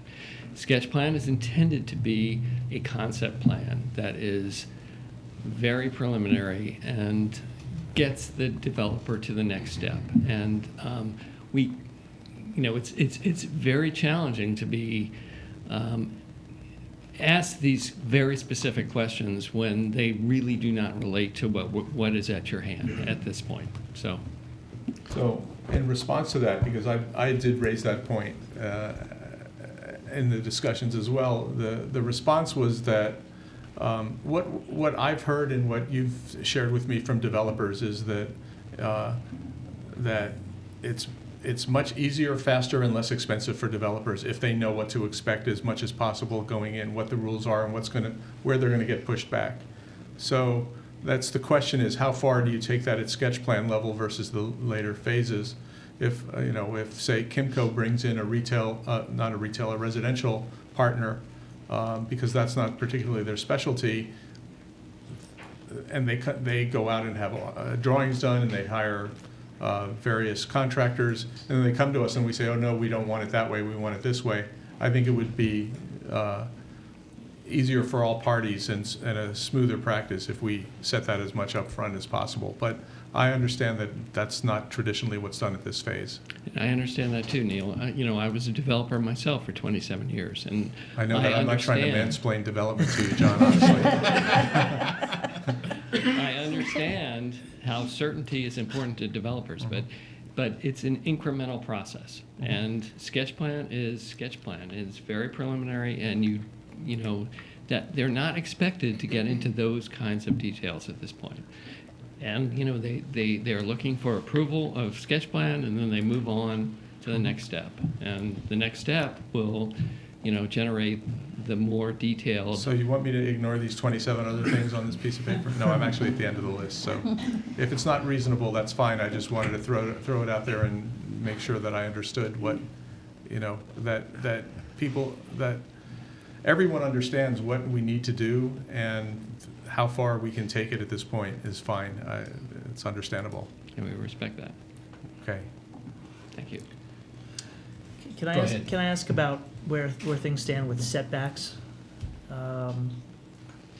Because this is MXD zone, again, we really don't establish them at this stage. It's really looking at the SDP level where the council will establish then the setbacks that are appropriate. Again, when you look at the blocks, you know, never is the intention that these are 0 lot lines. We're assuming a lot's going to be happening within these various blocks. It's just essentially these are the ultimate build-to lines. Yep. But as stuff comes in, you know, part of the preliminary subdivision review that is schematic development plan is establishing those final heights, is locking in, you know, what are the appropriate setbacks. It is the design guidelines, you know, the stuff that's being discussed, that if really looking at it, you know, you want to make sure certain mechanical things are not located at certain places. That's really the way to do it, the time to do it. All right, and given that what we've already talked about with respect to the changes to blocks A, C, and D, and kind of moving away from townhomes and single families and 2/2s, while I know we can't lock ourselves in right now to what some future setback might be at an SDP phase, knowing historically what we know about the way we usually treat setbacks for different kinds of residential product is something we can think about. Right? Definitely. I think obviously the experience has taught us, you know, if we have a block that has, you know, single family homes, obviously we want some sort of setback, but obviously what we've done with larger commercial, especially if we're going to go with ground floor commercial, is we really want to try to strive for the wider sidewalk and more of a 0 lot line to get it up there, to activate that space and not arbitrarily set it back if it's not serving a purpose. If it's an outdoor cafe area, you know, to allow more of that, then maybe a setback is more appropriate. So I think we're really going to have to look at, because there's so many opportunities for each block, what is coming in, and really judiciously then look at the road that's next to it. You know, hopefully our new road code will be in place at that point, so we'll have new typologies that we're dealing with and how they function, and what is the relationship of the use, the height, to the road that's adjoining it. Okay, but there's nothing in the proposal that would discourage or create a roadblock to having a zero lot line, if that made sense for a particular product in a particular block. Exactly, and that's why we really do go through the SDP phase, you know, to sort of set these things. Lorianne, Mike, anybody, or shall we? So, are we not putting the single family and the 2/2s in those 3 lots because we want to maximize the amount of housing we can accommodate in this part of the community? The discussion that was raised again by the Planning Commission is sort of, given the size of Block A, they sort of want to densify in some of, you know, between having the park here, you know, this larger open green here, and, you know, a secondary primary road connecting to the Live Works. They just felt density was important, especially as it aligned towards Kentlands Boulevard. If it's the goal ultimately is to create the stronger edge along Kentlands Boulevard, you know, they were of the opinion when you're allowed 8 stories in height, you know, potentially 3-story townhomes weren't going to achieve that goal. Block D was a similar situation. They viewed this somewhat as a gateway entrance into the Kimco, into Market Square from the Live Works.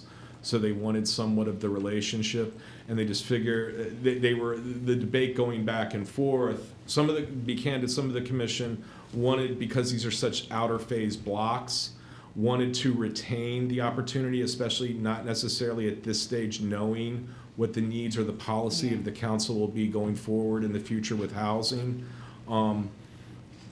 Whereas some of it was more of an urban design, you know, working off a miniature transect.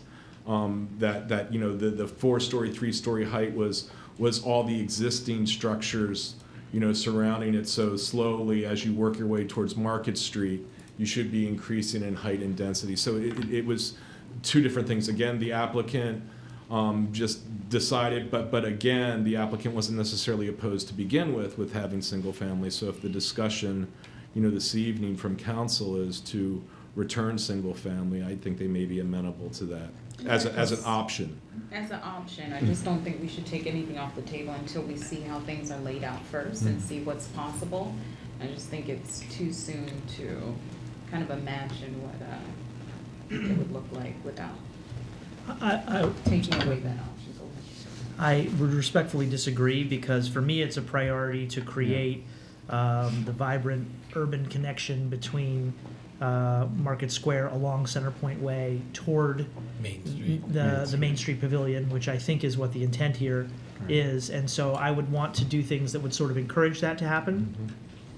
And the concern is, if you open it up to the possibility of single-family homes going there, I think most urban planners will tell you that it's much more difficult to create that vibrant, fluid, connection along that path and then turning downward into where the pavilion is than it would be if you had retail frontage or something else that was a little bit more active.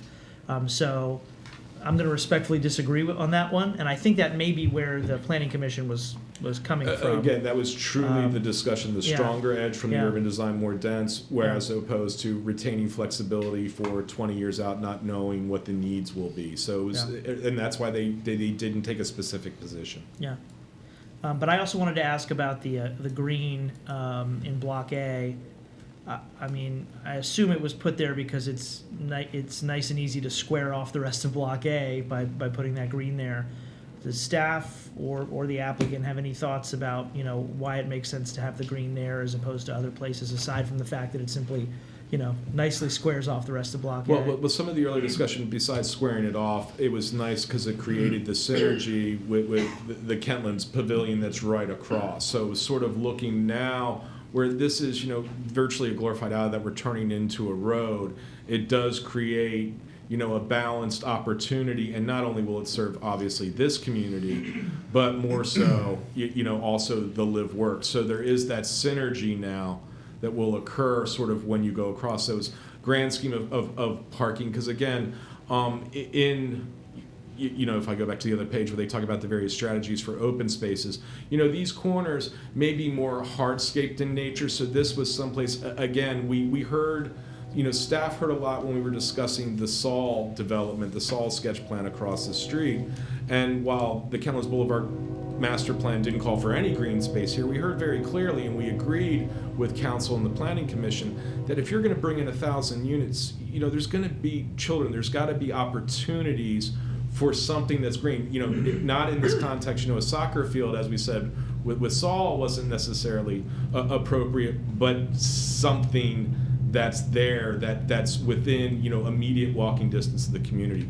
So again, knowing that we have the city park here, not knowing what's happening with Block J, having the pavilion here, and then having now this direct open connection. So coming in, so even if you have height, again, the height I believe here drops down to 5 stories to relate to the live works, at least you have this open area to immediately come in. But it's immediately adjacent to the backs of the live work, so it's not particularly attractive unless you figure out a way to dress up the backs of the live works. And I think that goes for Block D as well. But I agree with Ryan. I think that doing away with or discouraging towns and 2/2s is probably the right thing to do here, and to make the height compatible or complementary to the live works. I mean, those two blocks, or those blocks, D, C, and part of A, are going to be facing the backs of the live works now. So I don't know that can be dressed up, but I think we need to think about that, because we're asking the developer to think about all, the same architecture on all sides. So I was a little surprised and discouraged to hear that the possibilities for Block J, because I think one of the nice features here of Centerpoint Way, Market splitting Centerpoint Way and both sides, Market Street East and West, to create an active space. You've got a public park there and a green space. So I think that I would discourage any kind of residential use at Block J and figure out a way to make it a more engaging park. The other thing I was a little bit surprised about is the entries on Market Street into Block B and E. I thought there weren't going to be any curb cuts there along those along that length of Market Street. So I was a little bit surprised by that. The thing that, and I want to go back to where Neil was talking about in terms of, and Ryan as well, in terms of providing the developers with some real strong guidance. We've heard about four-sided architecture. We've talked about no exposed parking decks, which means that the parking's got to be wrapped. So we're expecting, and it kind of, even though, we're not talking specifics here, and we're also making a big assumption that the retail environment and the retail world is going to still be around over the period of time, the multiple phases that this is going to be built. So, but either way, if that first floor is not going to be residential, if it's going to be some kind of commercial, I think it needs to be very clear that none of those facades be front-loaded only. They have to also have rear access for loading trash, et cetera. And because we want to avoid the kind of things that we've seen in another place not very far from here, I also agree with the venting thing, but I know it's really premature. But I'm very concerned that we're going to end up with retail, and we already have a problem on Market Street now with UPS or Cisco or somebody else making deliveries and blocking the street for a period of time in the morning and in the evening. I think we want to avoid that, and as much as possible is to make sure that all of these commercial spaces have a rear access as well as the front door that's going to be facing the street. So other than that, I like the overall concept. I'm glad that the developers and planners heard us, what we were talking about. My one concern here is this, the entry into the garages off of Market Street into blocks B and E. I'm calling attention to it. It's your problem to fix, or the developer's problem to fix. But I noticed there's other entrances to B and E as well. So, but I think those are things we've all expressed. I think it's hard for us not to think about what it's going to look like and what we would prefer here. And I think there are people in the community, residents, whether they live in the Kentlands or Lakelands or not, they are kind of distressed to see the council considering this big urban, the creation of a big urban environment here, as opposed to what we have now. And I think the problem for them is they're thinking about this happening over the next decade instead of over the next 20 or 30 years. So I'm looking forward to seeing what happens in Block F right away. So, but again, I think if we're going to talk about four-sided architecture, we've got to make sure that it's something that everybody wants to be able to see and look out their window, their back window. So I think that's all I have. Ryan, you had something more? I just wanted to follow up on the green. I get the idea that it might provide some connectivity to sort of a complementing green of the pavilion. But I think the counter argument is that sort of bunches together a lot of the green space all in one spot on a relatively large sketch plan here. I know there will be small hardscapes throughout, and I know that again with respect to urban design, there's only so much you can do in terms of throwing large greens all over the place. But I don't know. I have kind of a healthy bit of skepticism about placing the green in that corner there.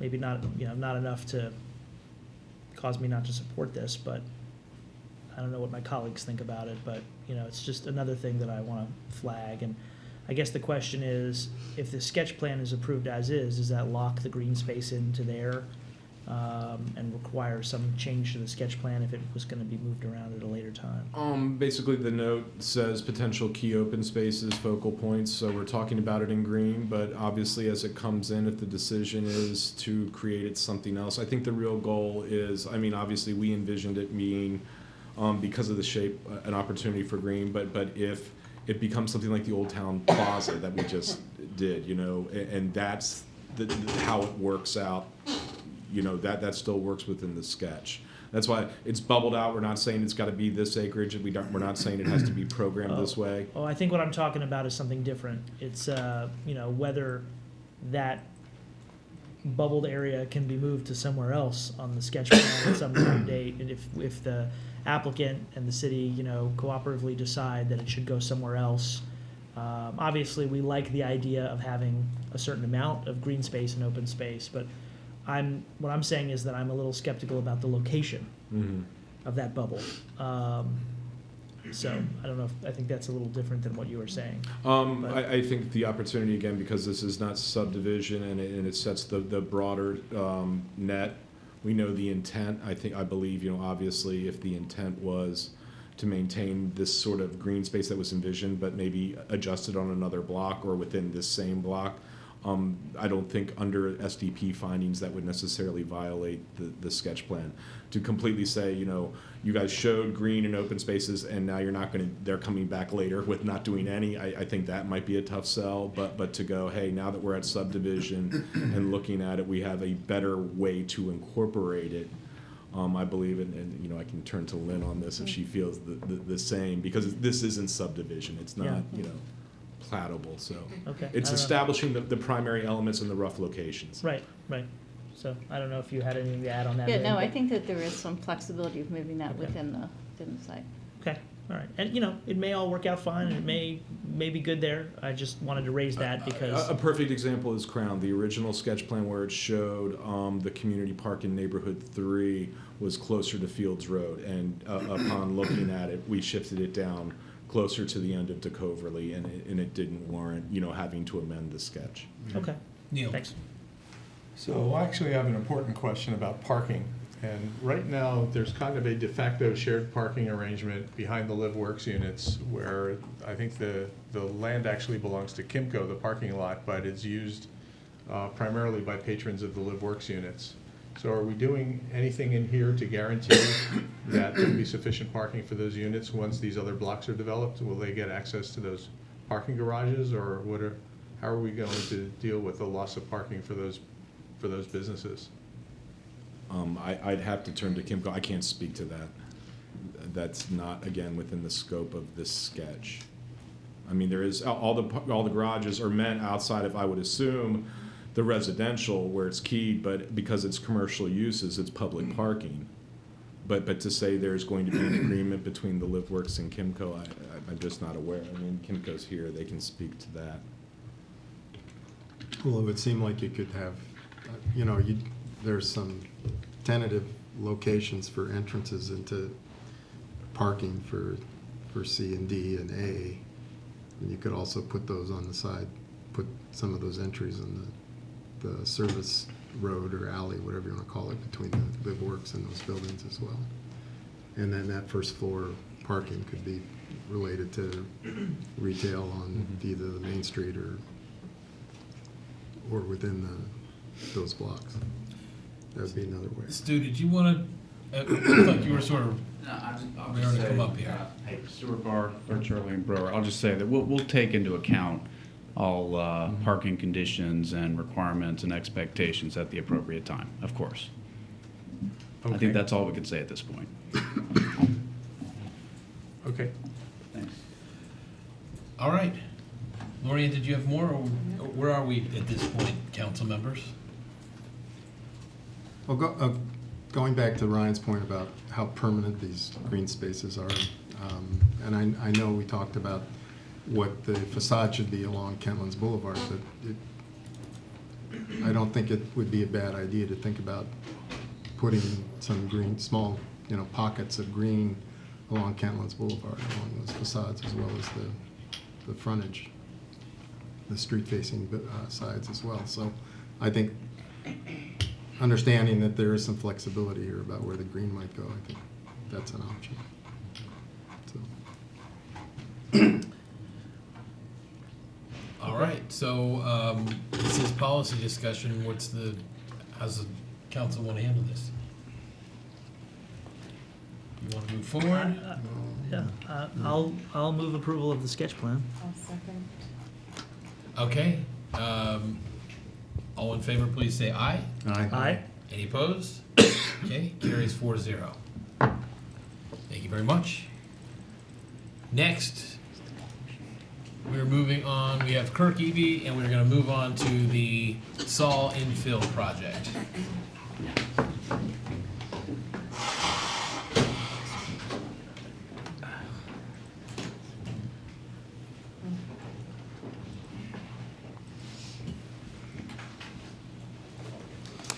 All right, thank you, Mayor Ashman and the City Council. Good evening. This is a policy discussion for schematic development plan application SDP-7712-2017. The site is located within the Kentland Square Shopping Center, as hopefully will show up on the screen here in a minute. As you recall, the application proposes to construct 3 additional commercial infill buildings totaling 16,000 square feet along the private drive aisle that connects Kentlands Boulevard and Main Street, along with some minor site changes. The southernmost site, E, also includes a proposed drive-through. At the April 16th Mayor and City Council policy discussion, the Council expressed concerns about pedestrian safety, potential traffic conflicts with the redesigned drive-through layout, the future mix of retail uses, inadequate parking, and the creation of a walkable environment. A motion was made to approve the plan, but it did not pass. No motion was made to deny the application.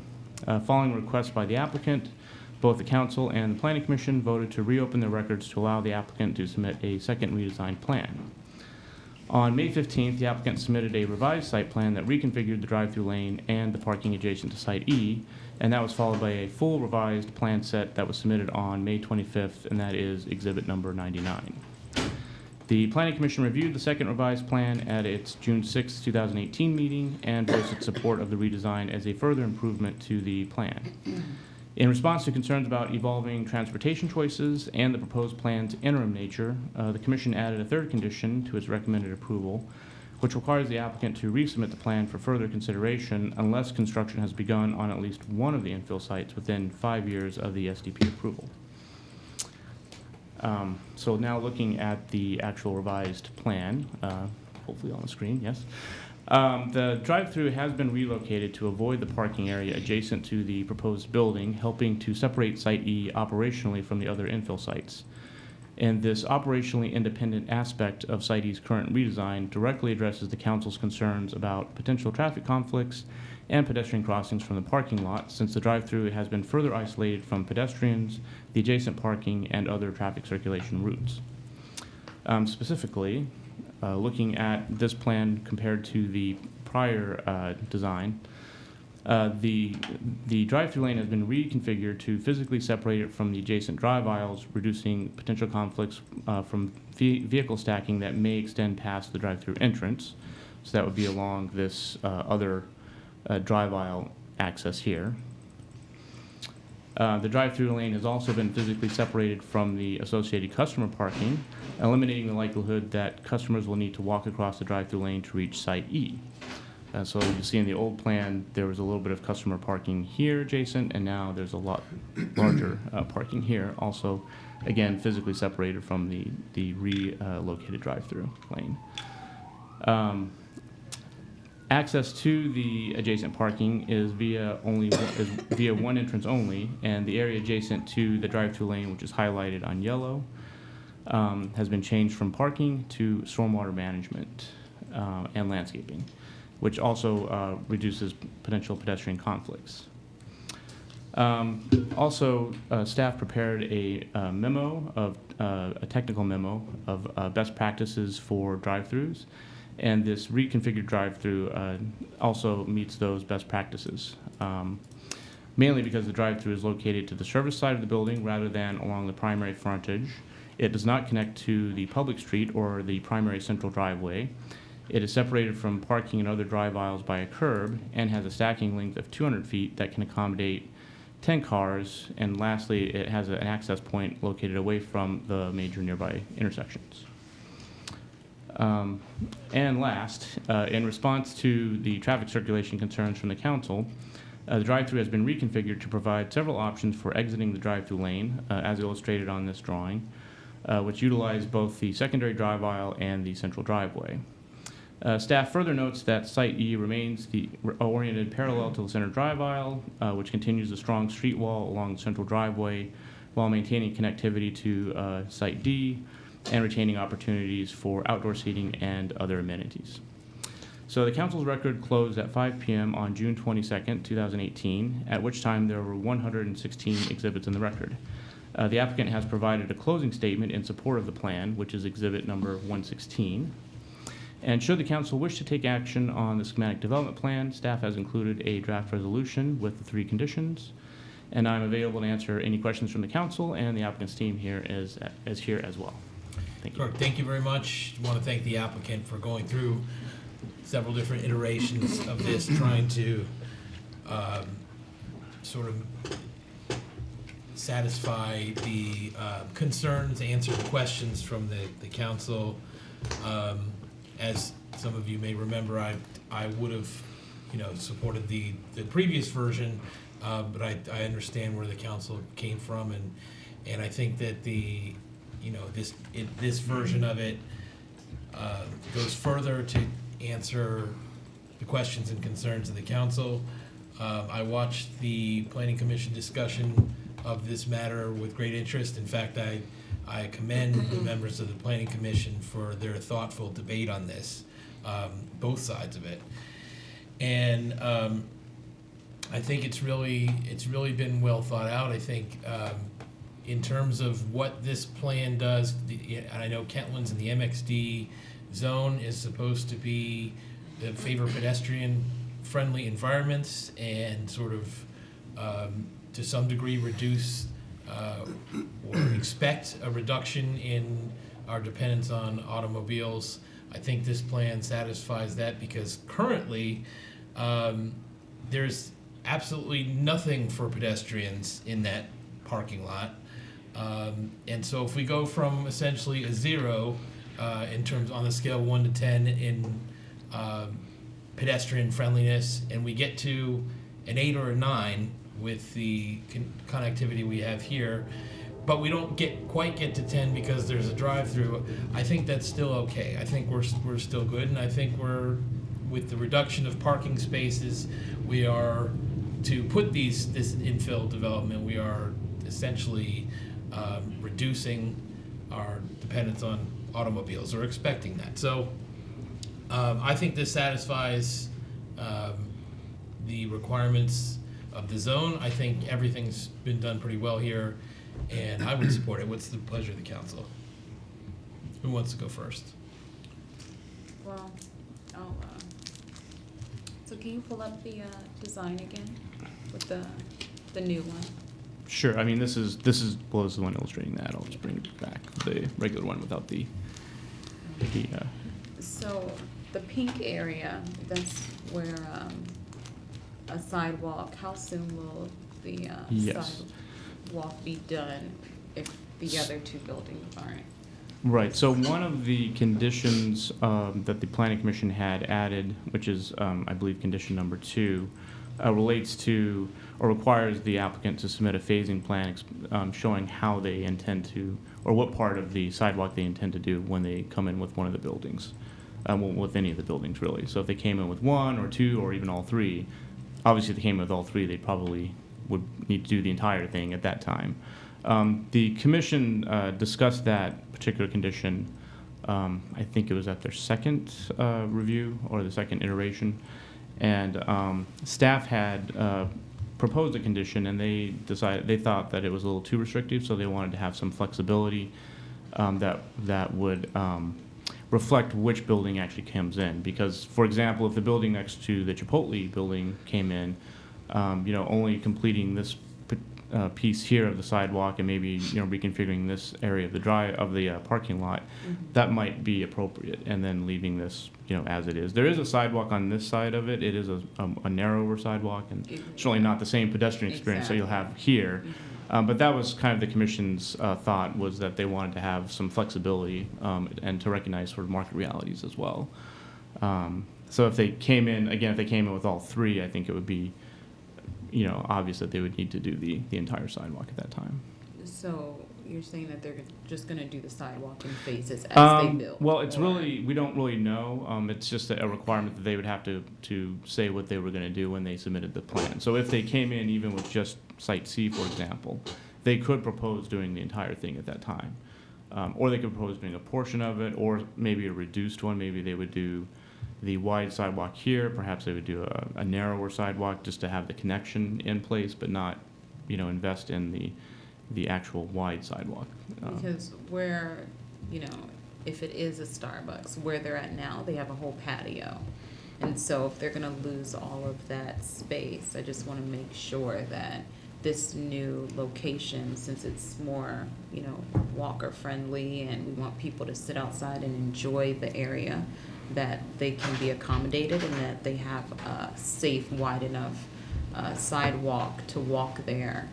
Right, so if Site E were to come in first, for example, it's likely the commission would expect at least this portion to be completed. It's possible they would expect it to be a little bit more, depending on what's happening with the parking lot reconfiguration.